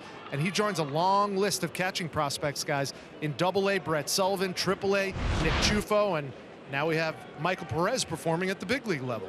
Yeah, and you mentioned the home runs, that slugging percentage catching the attention of a lot of people as they scan the minor leagues and look at all of the talent down there. Brazil, a little topper down the right side. Perez chops it to first, and O'Hearn takes care of that. Second pitch here with Bert Smith in relief of Sparkman. Smith a couple strikeouts in the 5th inning. Gave up a hit. Now working here in the 6th.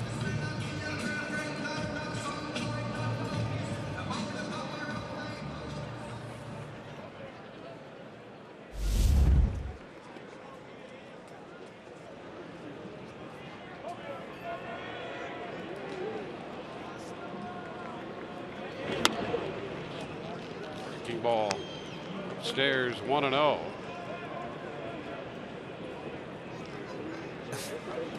Single in the 2nd.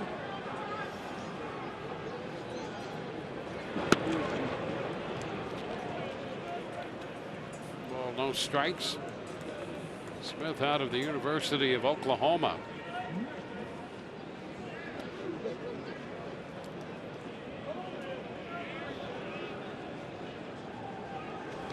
There's a shot toward the gap. Right center field. That'll one-hop the wall, and Malik Smith's on his way to second base and will stop with the double. Malik's picking up his 2nd hit of the night.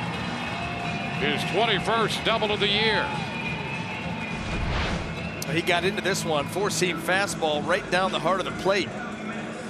Boy, making it a little bit too easy for a guy who's seeing the ball as well as Malik's and swinging the bat as well as he is. Able to get that ball past Herrera. A little shimmy at second base, and the Rays look to try to extend this lead. A lot to smile about with Malik Smith over the past month. Turn, nothing doing back at second. Tommy Pham, the hitter.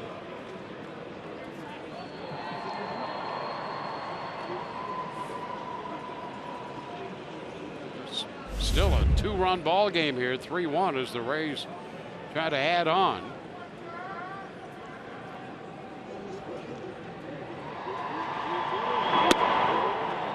Breaking ball, a bit low. No.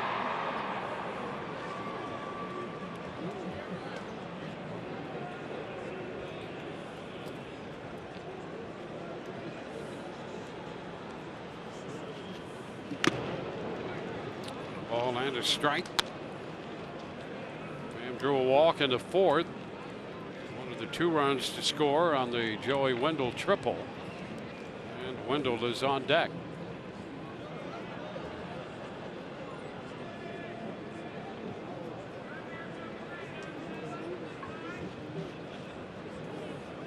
The turn again, no throw back there. So Alex Smith drawing the attention of Birch Smith.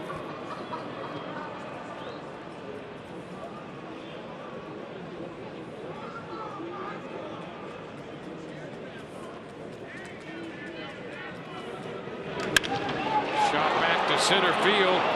That ball's going to be over the head of Merrifield and go to the wall. Bounding over. Scoring is Malik Smith. And the Rays pick up another run to make it a 3-run game. It's 4-1.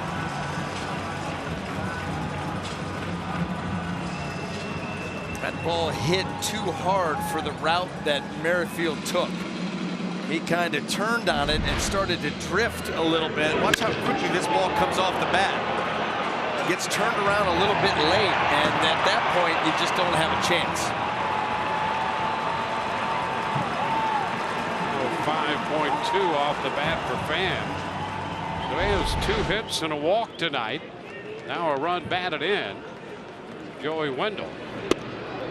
Well, Strike. that's a play right there that you cannot, if you have a chance at making that play, there cannot be a misstep. And even if there's not, it may be tough to get there. And just that little bit of hesitation trying to get that initial read. Those are tough. Line drives right at a center fielder. And that ball had some hair behind it, some carry. 1. Pham has hit the ball hard twice tonight.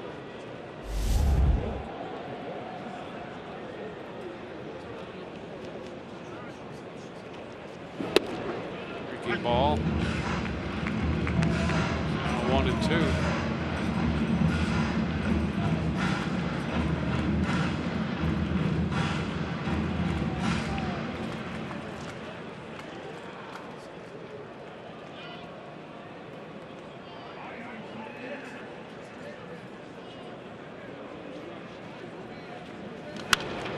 Foul back.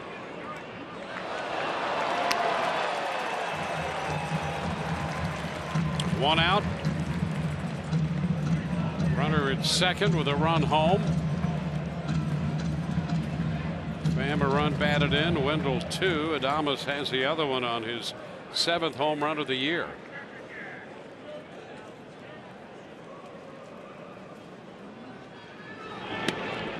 On an in. Breaking pitch biting. Salvador Perez making the stop.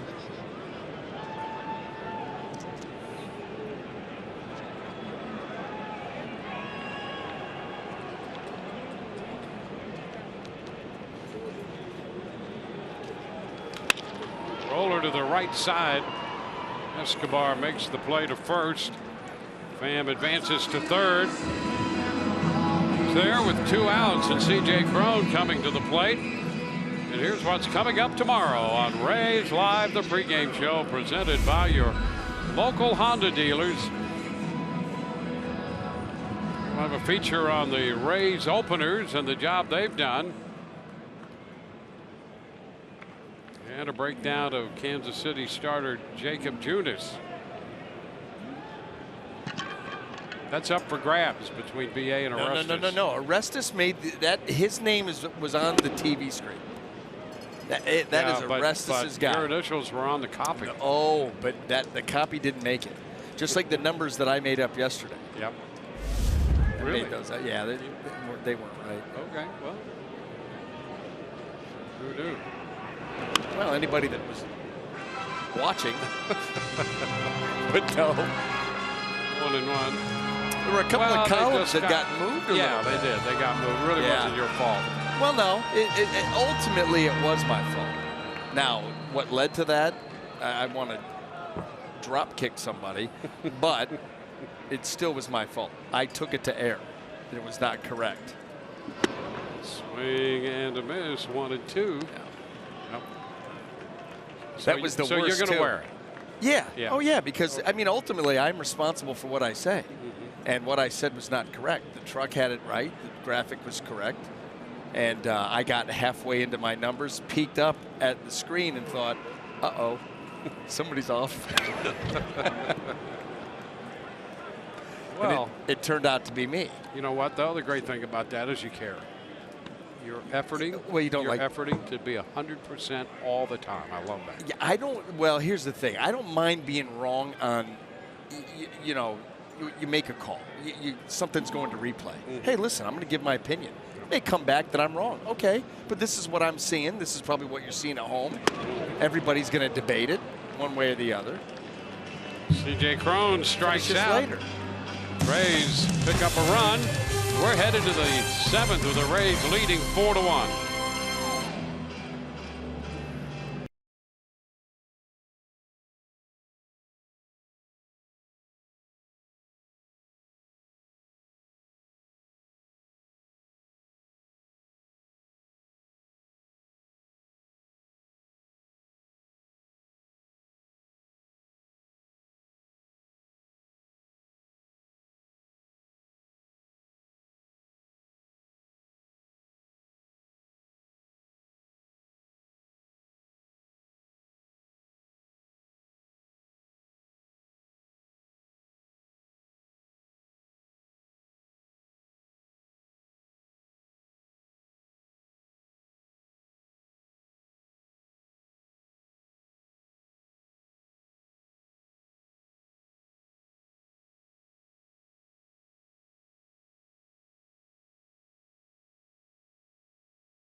a team that has struggled mightily against left-handed pitchers here in the last 3 months. And he came out and dominated. O'Hearn catches a fastball and hit it out to left center field. Other than that, it was all Blake. 6 innings, 11 punch-outs to go along with just the 1 walk and just the 1 run. And he did get those 6 innings in. He's got his pitch count built all the way back up. He's fully stretched out and now gives way to Adam Kolarek at the top of the 7th. Yeah, 101 pitches.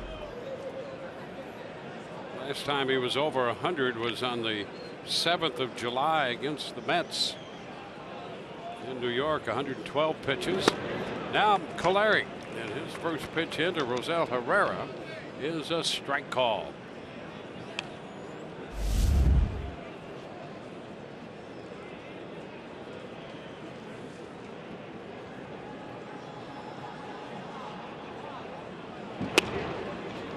Inside, Kolarek, the lefty, out of the University of Maryland.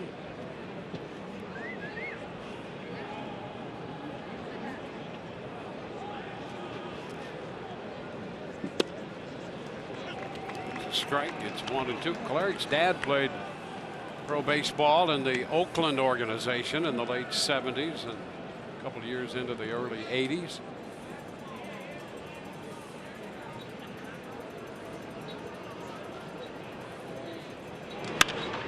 Fly ball.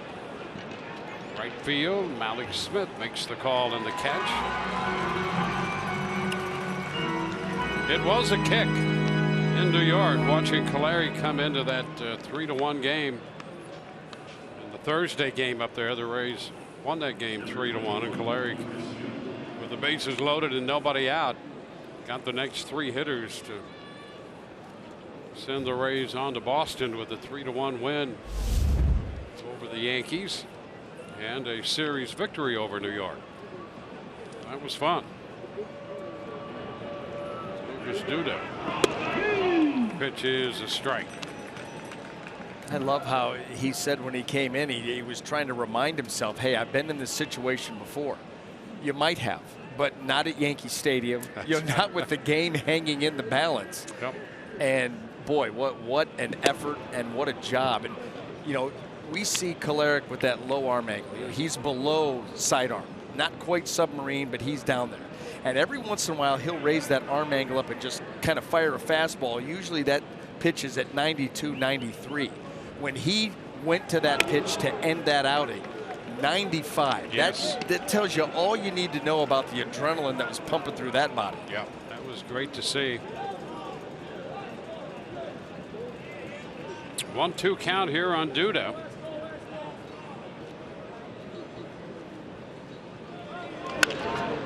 Foul ball up the left side. Pham over there, but it's going to be out of play. Pham negotiating the bullpen mound. Well, let's go back to that afternoon. He's the first Ray, by the way, to ever do this. Come in with the bases loaded, retire the side, close it out. Boy, really tied up Gardner. And then that's the pitch. 95. See ya. That was something.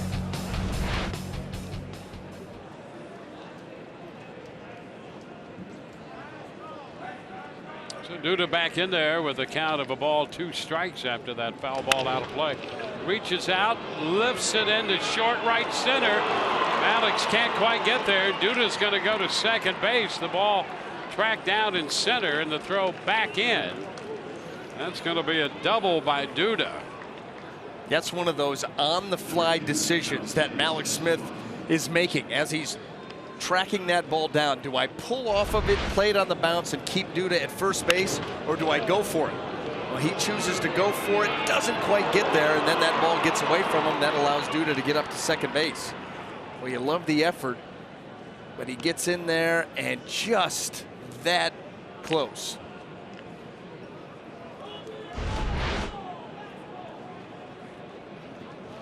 So here's Escobar. It's a strike.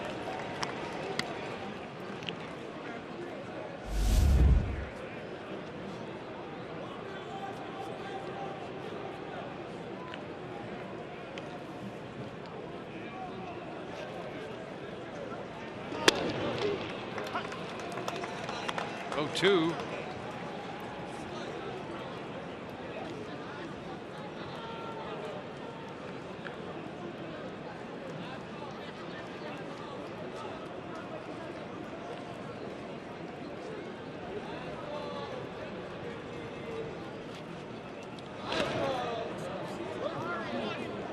It's a ball, 2-strike count.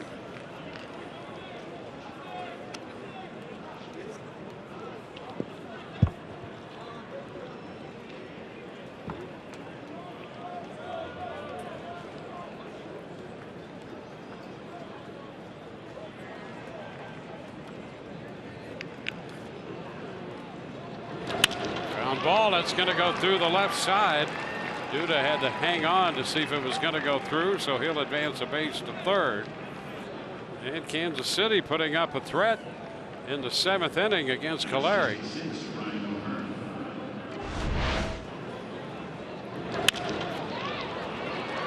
Number 5-6 hole. He just rolls over that ground ball, but hits it hard enough to get it into left field. And Kyle Snyder going to come out and talk to Caleri here. Remember, O'Hearn, his last at bat was the home run off of Blake Snell. Well, for O'Hearn, his 5th home run. We saw his power. It's a 4-1 ball game. The Rays added another run to the 6th. Here's the home run back in the 5th inning. The Rays were an out short of establishing a club record for consecutive scoreless innings, and he broke that up with a home run. The Rays had gone 27 on the verge of 28 consecutive innings without allowing a run before that O'Hearn home run.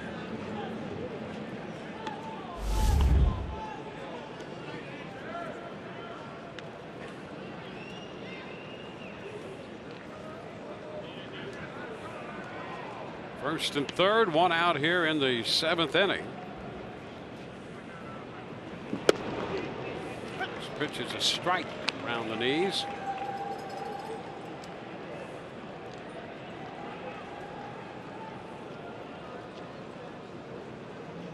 Six innings for Snell. He gave up a run on 4 hits. Inside, 1-1.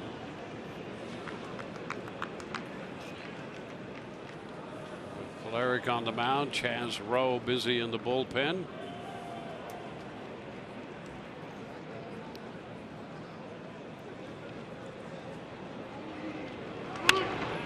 Stroke the other way, out of play.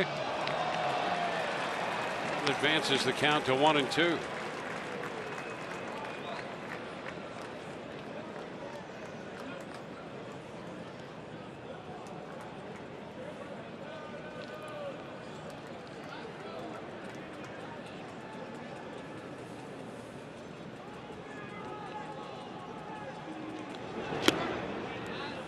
Balls, 2 strikes.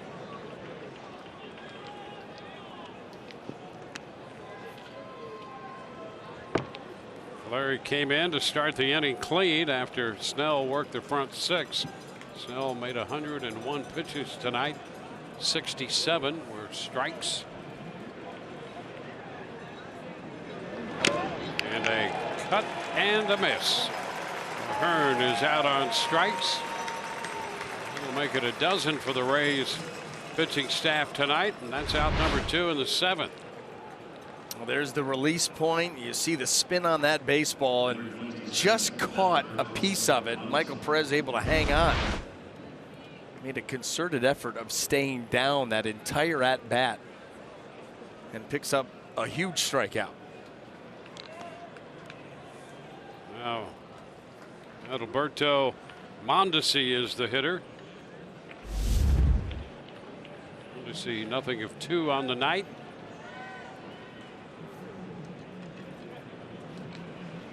And he takes that one on the outside corner. Strike 1. Mondesi against Snell lifted a fly ball to right, grounded out to first.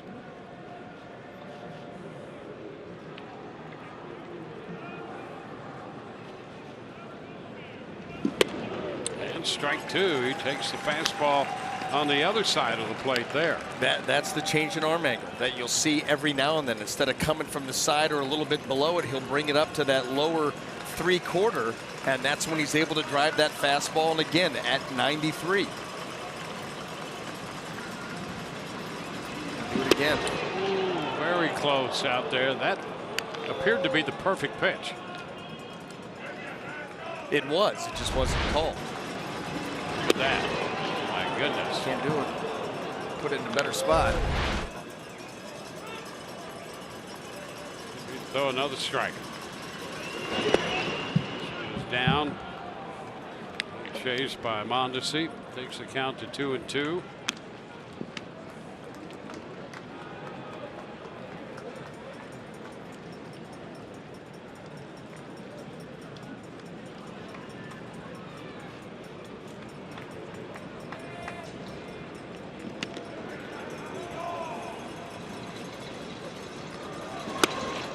And we're going to go all the way to 3-2, which will give Escobar a running start off first. Duda is the runner at third.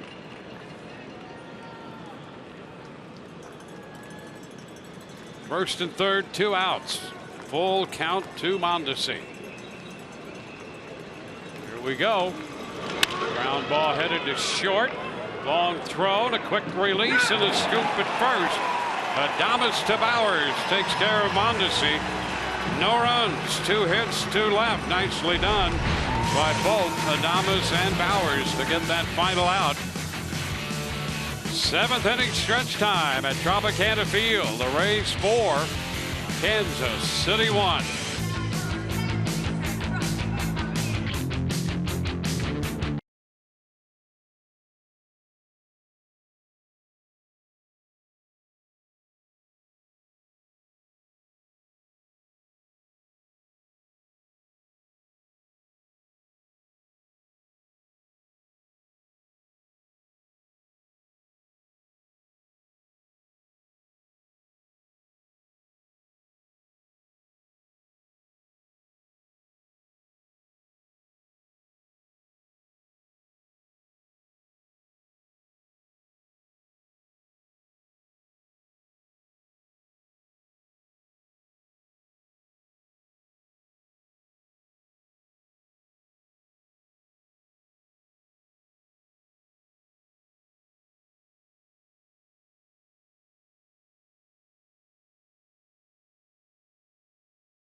Up tonight, Rays Live, the post game presented by WB Mason. Rich and Orestes on board to anchor the coverage. We'll hear the Kevin Cash manager's press conference. Check the Rays minor league system from around the farm report. There's a ground ball off the bat of Bowers, short right field. He's thrown out. Alcides Escobar to Ryan O'Hearn. Pitch and 1 out, hitting into the shift right there. Bowers 0 for 3 with a walk tonight. Kevin Kiermaier will be the hitter. Kiermaier's 0 for 3. Thrown out the last time on an outstanding play by Salvador Perez behind the plate. This is wide, 1-0.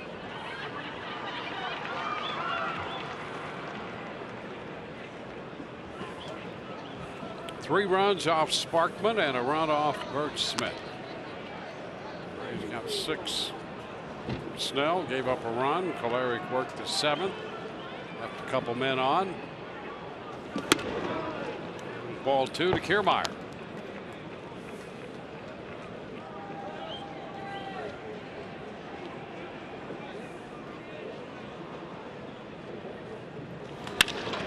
There's a base hit to the left of Dozier. The rest of that left side was open, and Kiermaier has a hit tonight. Rays in double figures. Fastball down and away. There was no place for Kevin Kiermaier to hit that but the other way. Trying to pull that right into the teeth of that defense, forget it. But boy, you let it get into the zone, get yourself a base hit. Very well done.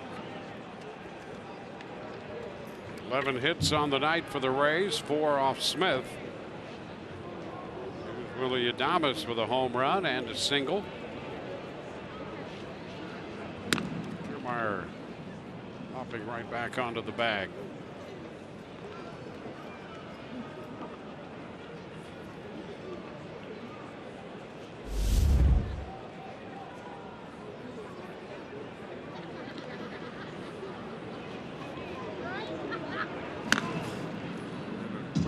Over there.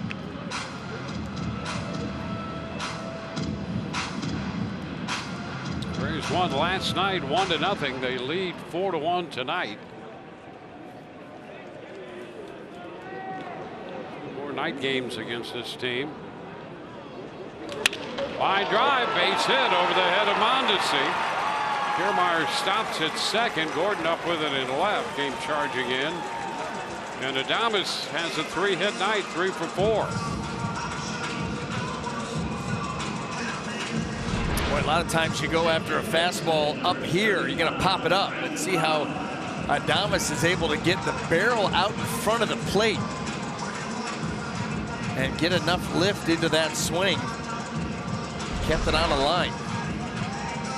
I'll tell you what, he's another guy that has been swinging the bat very well and an extended period of time. Well, over the last 12 games coming into this one, he was hitting over 340, and he's 3 for 4 tonight. A nice streak. Yeah, well, the confidence sky high right now. Balls are falling in for him. Hit the C ring here tonight.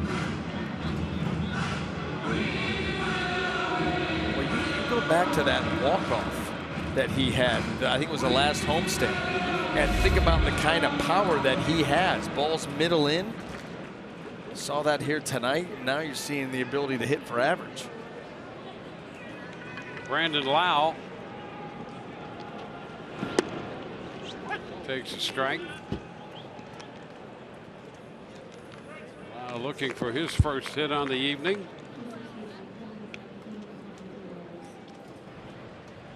Kevin McCarthy up bullpen. Way wide. 1-0.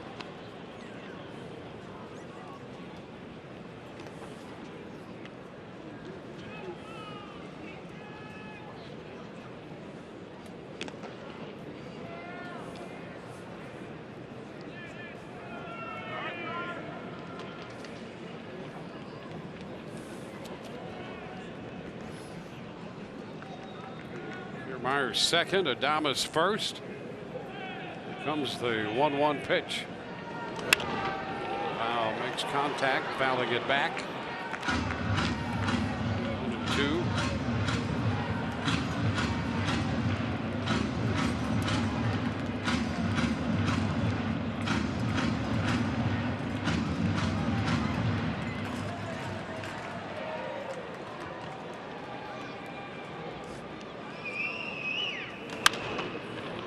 This one the other way.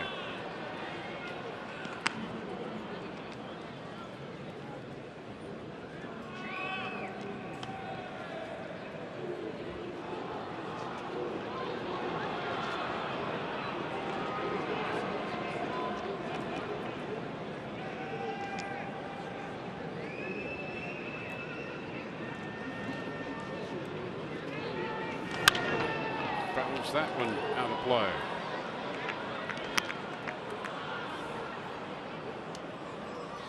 Picking up his first big league hits in New York last Wednesday. Trying to add to the Rays' lead in the 7th inning tonight.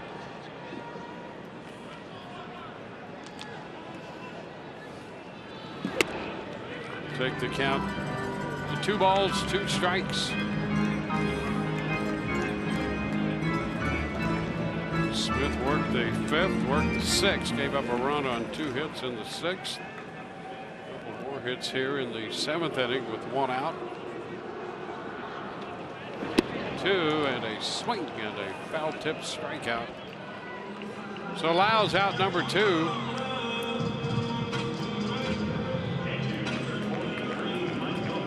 Now Michael Perez will try to add to the lead.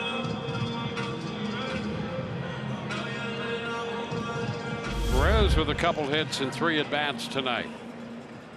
He came into this one of his last 14, so the 2 for 3 night, a welcome evening here for Michael Perez.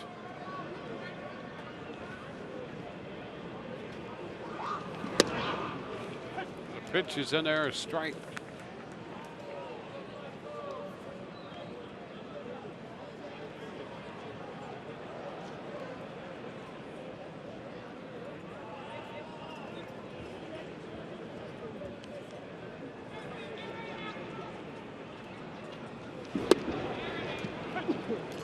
It's 0-2. Breaking ball in there.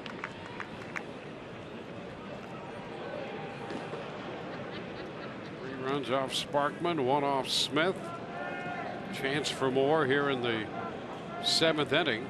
With 2 outs, Perez down 0-2. Pops it to the left side, short left. He's going to get it. Out there is Mondesi in between Dozier and Gordon. The shortstop takes care of that pop-up. On to the 8th. It's 4-1 Rays.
Inning, the Rays lead 4-1. Blake Snell working the front 6. Adam Kolarek for an inning, and now Chaz Rowe, tall right-hander, top the hill to face the top of the order with Merrifield and Alex Gordon. Salvador Perez, 45th appearance for Rowe, with the mark of 1-2.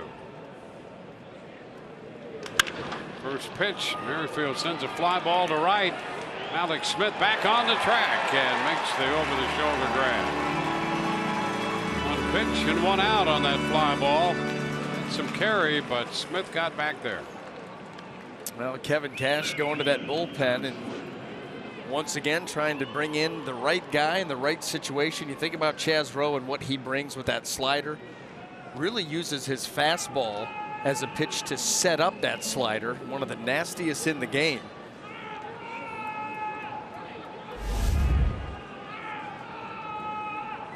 Alex Gordon.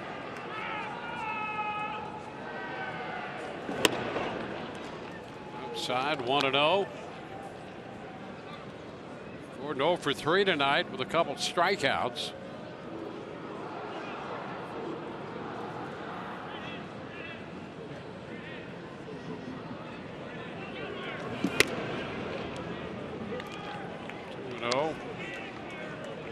Rowe back from the left meniscus tear.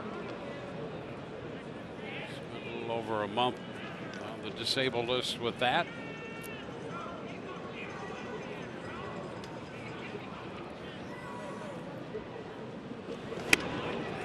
It's a swing through on that one. 2-1.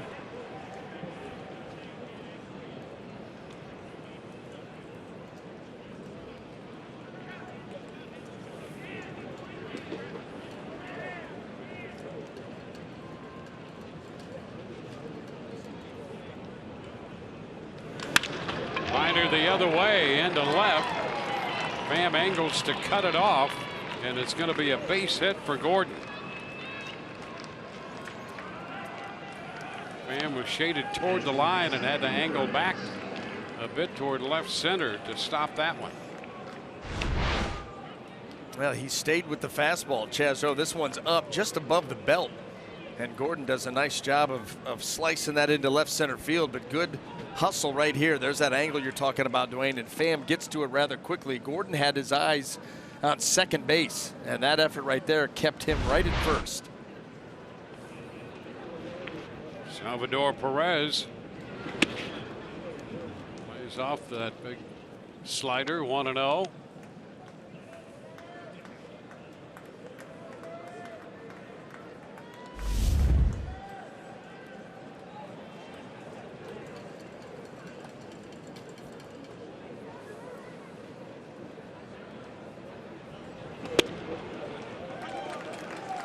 One.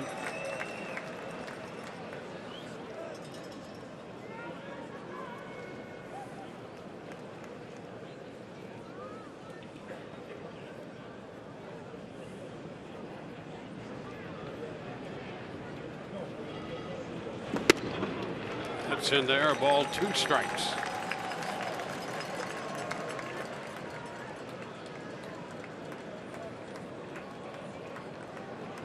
Pitcher of the night for the Rays.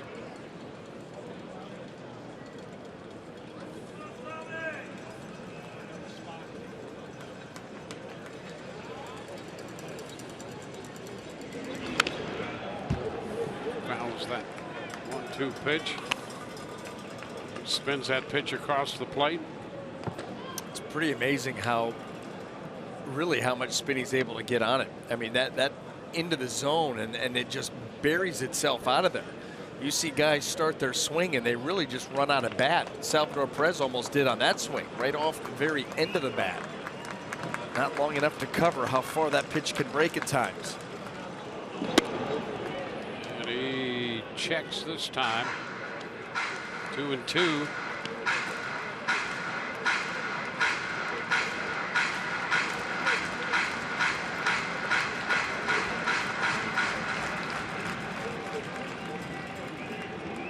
Yeah, he gets that flying saucer simulation going with that pitch. Yeah, it's about right. It's fouled away. Spin out there over the zone. Kind of hover for a moment and then it's gone. It's like a fighter jet. Yep. I mean, really, you're right. And it's just there. It's in the zone. It's in the zone. And then not only is it out of the zone, but it's out of the zone in 2 different planes. And most of the time it ends, you know, up off the edge of the plate by a pretty good margin. But you've already started your swing, so it doesn't matter. Bounce it, a liner. Oh, nice. Lined into the bullpen, and a nice play down there.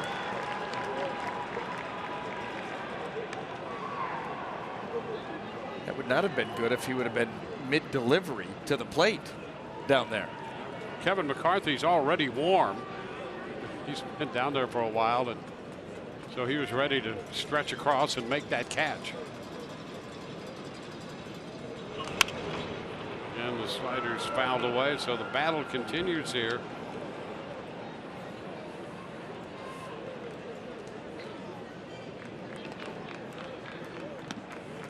An 8-pitch matchup so far here.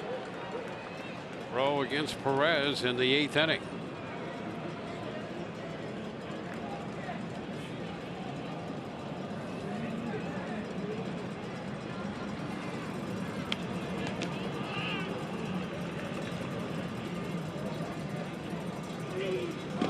A swing and a miss. After all those sliders, there's the fastball. And he picks up the strikeout. Strikeout number 13 for Rays pitching.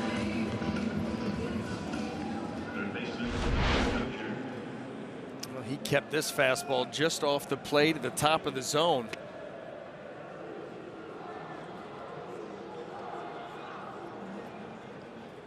Hunter Dozier. Dozier 1 for 3. Base hit came in the 4th. And a strike on the outside corner. Starts it with the slider. And that one a little more conventional slider. Nothing that was just gigantic with the movement. Well, and you're also in that, you know, nothing count, trying to get ahead. And you just start expanding from there. It's kind of like Sergio Romo's got a couple of different styles of the slider, a little dart that he throws to try to keep in the zone and get a strike, and then he's got the sweeper. Well, he's gone with the slider away on the corner for strike 1, the fastball on the inside part of the plate. That's strike 2. He's 0-2 with him now.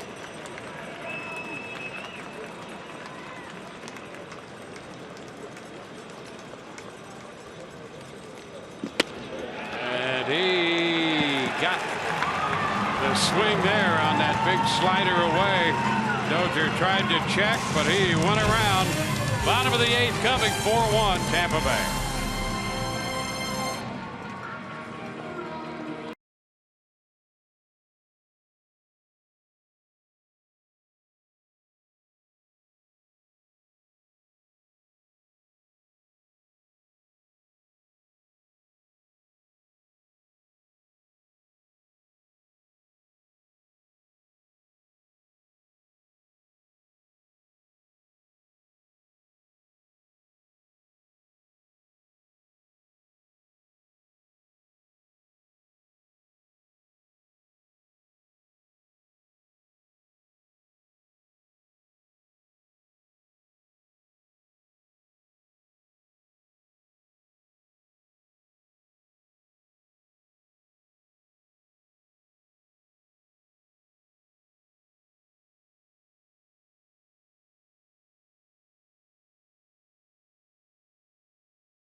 Dealer. Toyota, let's go places. By Sling. Live TV, only better. And by your local Honda dealer.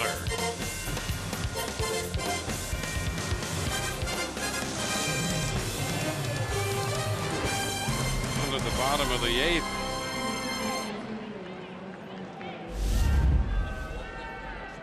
Malik Smith. First pitch from the right-hander Kevin McCarthy. Is the ball 1-0. Through 7.5 here. We've had 47 outs in this game, 23 via the strikeout. 1-0 the count to Malik Smith. Well, that has become part of the game. I mean, you've got so much elite stuff in the game. I think there are a lot of ball clubs out there that have really devalued the strikeout. Although I will say this, the Rays have punched out, what, 14? The Kansas City Royals, as a lineup, as a group, one of the better teams in Major League Baseball at putting the ball in play, not succumbing to the strikeout, and the Rays have just powered right through that here tonight.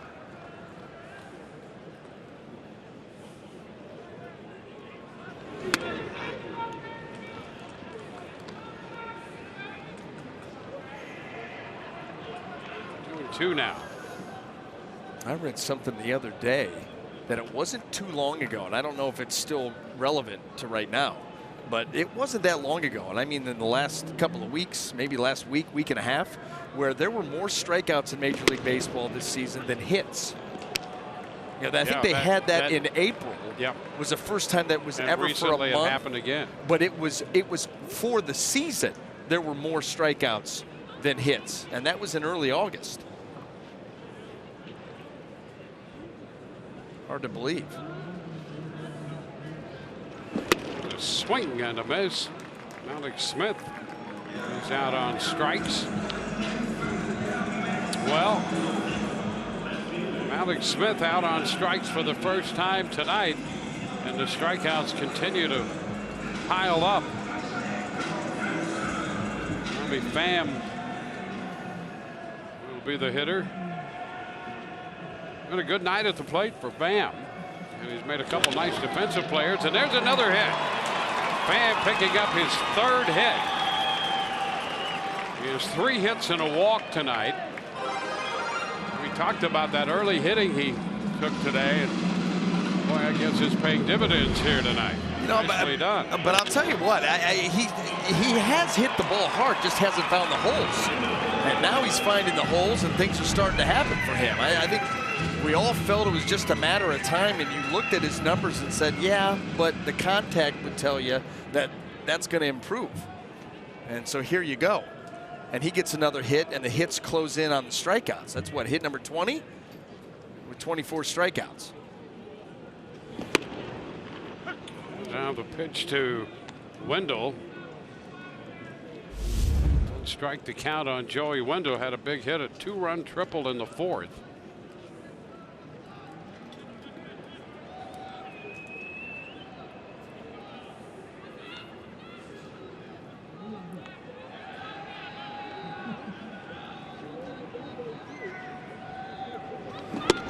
And he tried to hold up there on that pitch. No place to go, and that's a strike, down 0-2.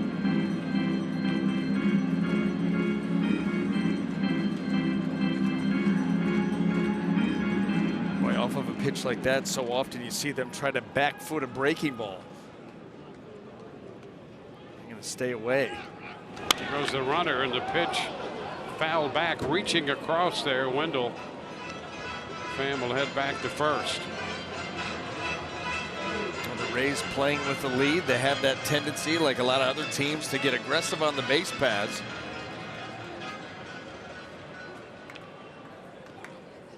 The Rays are another team that will run up there in the top part of the American League in stolen bases.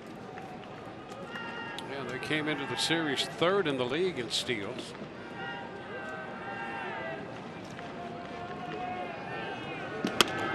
It's upstairs, 1-2. Sparkman worked 4. Smith 3. Now McCarthy.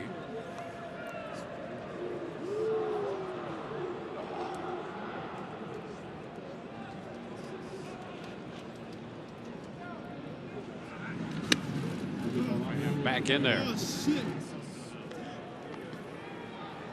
Jam that hand. Boy, the Rays are going to come and take a look at that. Hand went right into the bag, and those fingers are not right. Yeah, they're going to take him out immediately, and boy, that is not good. painful and frustrating all at once. Oh, the hand went into the ground first. He jammed it into the ground. As he went to dive back in, the hand went right into the ground, and you can see the fingers. No question. Well, that's too bad. Gomez is going to run for him. It's been a great night for Pham, and you hate to see that coming off such a great night for Tommy Pham.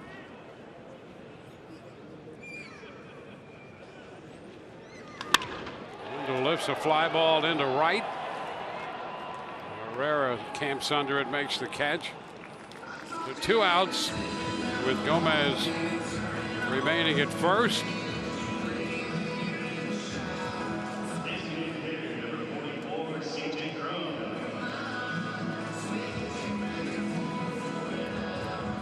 hand injury. Pham, and he has to leave.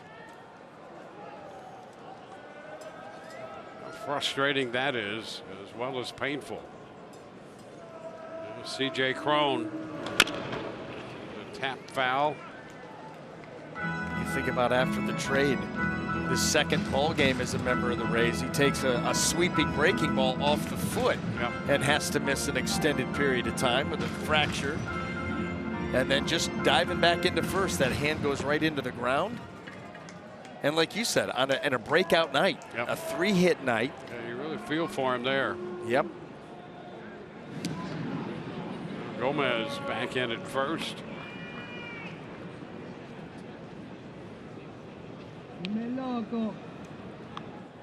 Bottom of the 8th with the Rays holding a 4-1 lead. The Adames home run opened the scoring in the second inning. The Rays came up with 2 on the Wendell triple. Now it's shot deep to right by Cron. That ball is going to be off the wall. Gomez rounding third. Throw's going to come to the plate. He is out at the plate. Gomez out at the plate. Perez putting the tag on him. Ball off the wall and right. The bat of Cron, and the Rays would like them to take a look at that. Ooh, did he get the back of the plate? We'll see. The initial call out at the plate. Let's take a look. There's that hand trying to sneak in there, and boy, oh boy, it certainly looked like he may have gotten it to that edge before the tag got there. Going wide with the left hand. It's the only way to do it. Yeah, we got a chance maybe.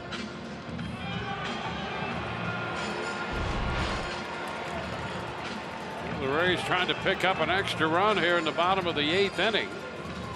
The initial call out at the plate.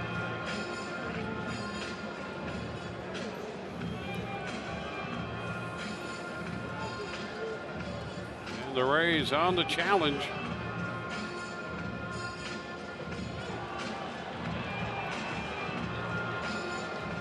Take a look. Does the hand get there before the tag? Is that definitive? Dwayne, I'm saying overturned. Yeah, I thought that first look we saw indicated he may have gotten the very back of the plate there. It's a great shot right here. Looks like it's just hovering above the hand. That left hand scrapes the plate. I'm putting $1 in the jar, and I'm saying overturn. Yeah, I'll match you $1 on that, and that'll go toward the end of the season party. Yes, I'm going to tell you, at our rate, it's going to be a bash. That disco ball, it'll be making an appearance. Yeah. I'm going to have to transport that to the VIP lounge. Oh, yeah, red velvet rope. I've seen it. I have seen it. Do that.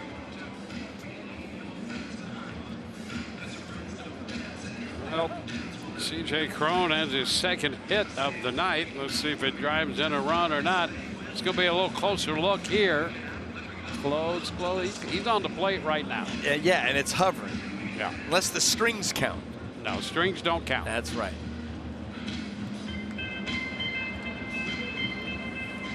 Oh, they're going to say he's out. Come I don't on. know how that happened. Come on. Yeah. Stands is the call, and boy, I think they think the strings count. you lose confidence in the whole process there. 4-1 Rays.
Sergio Romo will get the call from the Rays bullpen entering the 9th inning.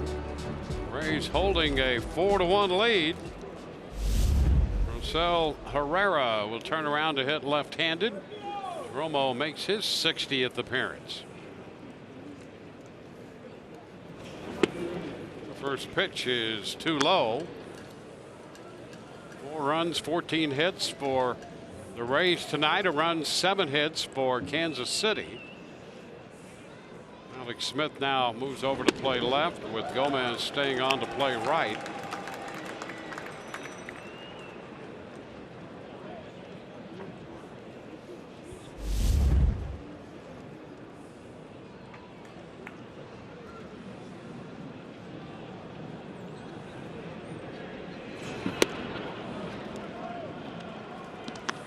Two and one. 2-3 with 16 saves on the year, 100 for his career. Pitch popped up by Herrera. It's Perez in foul territory now. That ball just fair, just back across the line, and Herrera is out number 1.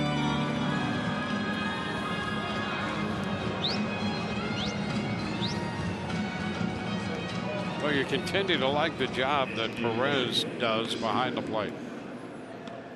Yeah, I mean, he came over really as an unknown. You know, you read the scouting reports, didn't see much of him, you know, as a player or what he brought to the table. But you're right. I mean, athletic behind the plate. Swung a good bat for the Rays. Yep, he's alive back there. Duda. Striking ball in for a strike. You know, trying to learn a new pitching staff on the fly. To me, that seems staggering. To come in beyond the middle of the year, you got all these pitchers. Yeah. Now you got to handle them and call a game. Yeah, that's a lot of behind-the-scenes work that no one's ever going to hear about. And then go up and get a hit once in a while. Yep. Block pitches, do all those things. You have to throw out a runner. Catchers, oh my goodness. Yeah, I mean, it's such a premium position. Sure is. How long have the Rays been looking for, you know, a guy? You know, they sort of had their eyes on Perez. Backstory turns out, I mean, he didn't come out of nowhere, but, you know, they made that earlier deal, that 3-way deal involving Arizona, and they had looked at a lot of players then and liked him. And it's a good pairing with that guy right there. For sure. Sucre is, yep. you know, seriously, he does a great job behind the plate and running a game. The Rays have been fortunate. You know, the signing of Wilson Ramos kind of got the ball rolling in a good direction. Yeah, because they signed him knowing he wasn't going to contribute, you know, for a while. And then all of a sudden he's voted into the All-Star game this season. And then you're able to flip him, you know, in a trade, and all of a sudden you bring in Perez, and Sucre, of course, is a great backup. 2-2 count to Duda. Sergio goes full with him, 3-2.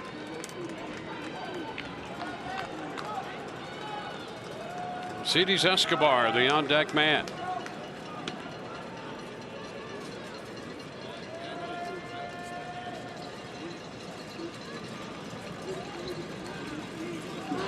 And there's ball 4. He loses Duda. He reaches for the second time tonight. Only the second walk. Rays pitching with 14 strikeouts tonight. 10 strikeouts for Kansas City pitching. Now Romo to face Escobar.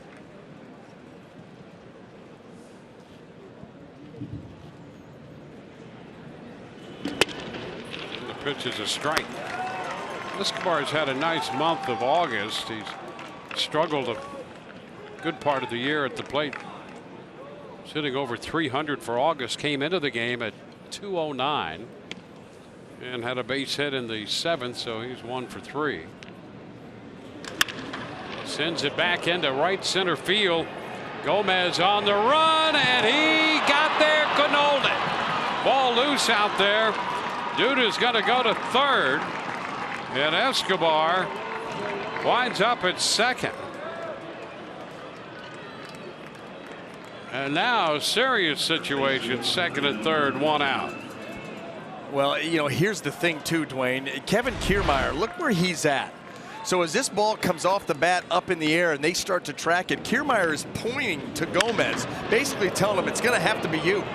Right there, pointing him to the spot, and Gomez all the way there and just not able to come up with it. So it's a double for Escobar, his 17th of the year. He put himself in great position to make that catch, and just off the thumb of the glove. So Hearn swinging and a miss at that pitch, breaking down and in.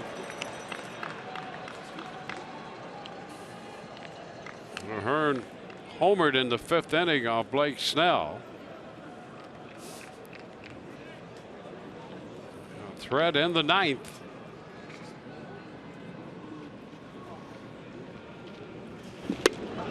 Cut and a miss one more time.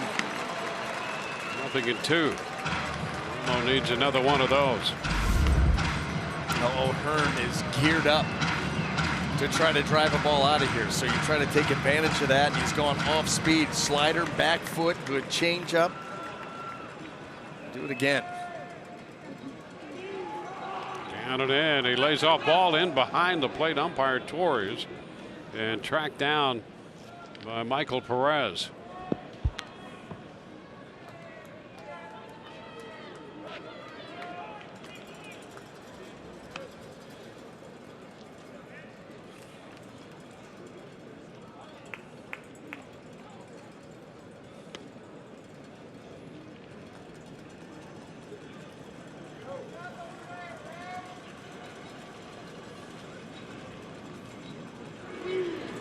And a cut and a miss. Big strikeout. Out number 2. Hearn down on strikes. 15th strikeout of the night for Rays pitching, and here it is. Stayed soft. It was breaking ball, changeup, breaking ball, and another changeup.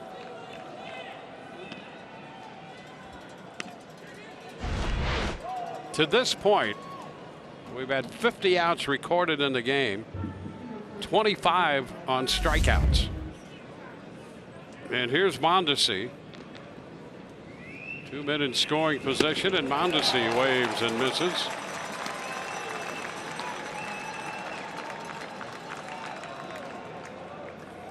Mondesi retired for the 3rd time in the 7th inning on a good play by Adames and Bowers on a short to first put out.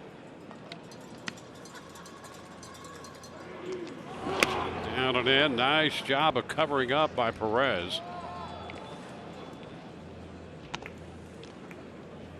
1-1.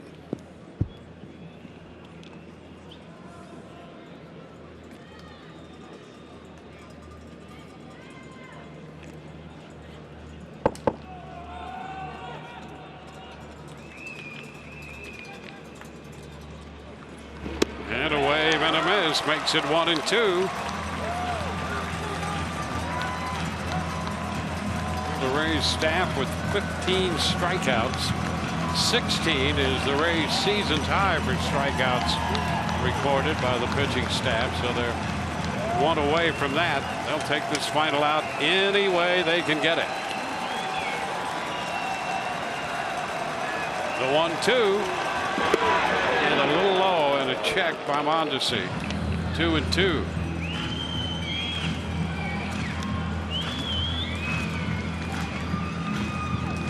Not want to be the last out of a game, but at the same time, you've got to protect here against a guy that can attack you a number of different ways.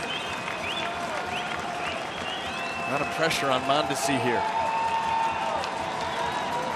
The 2-2, and he got him. He strikes him out to end this one.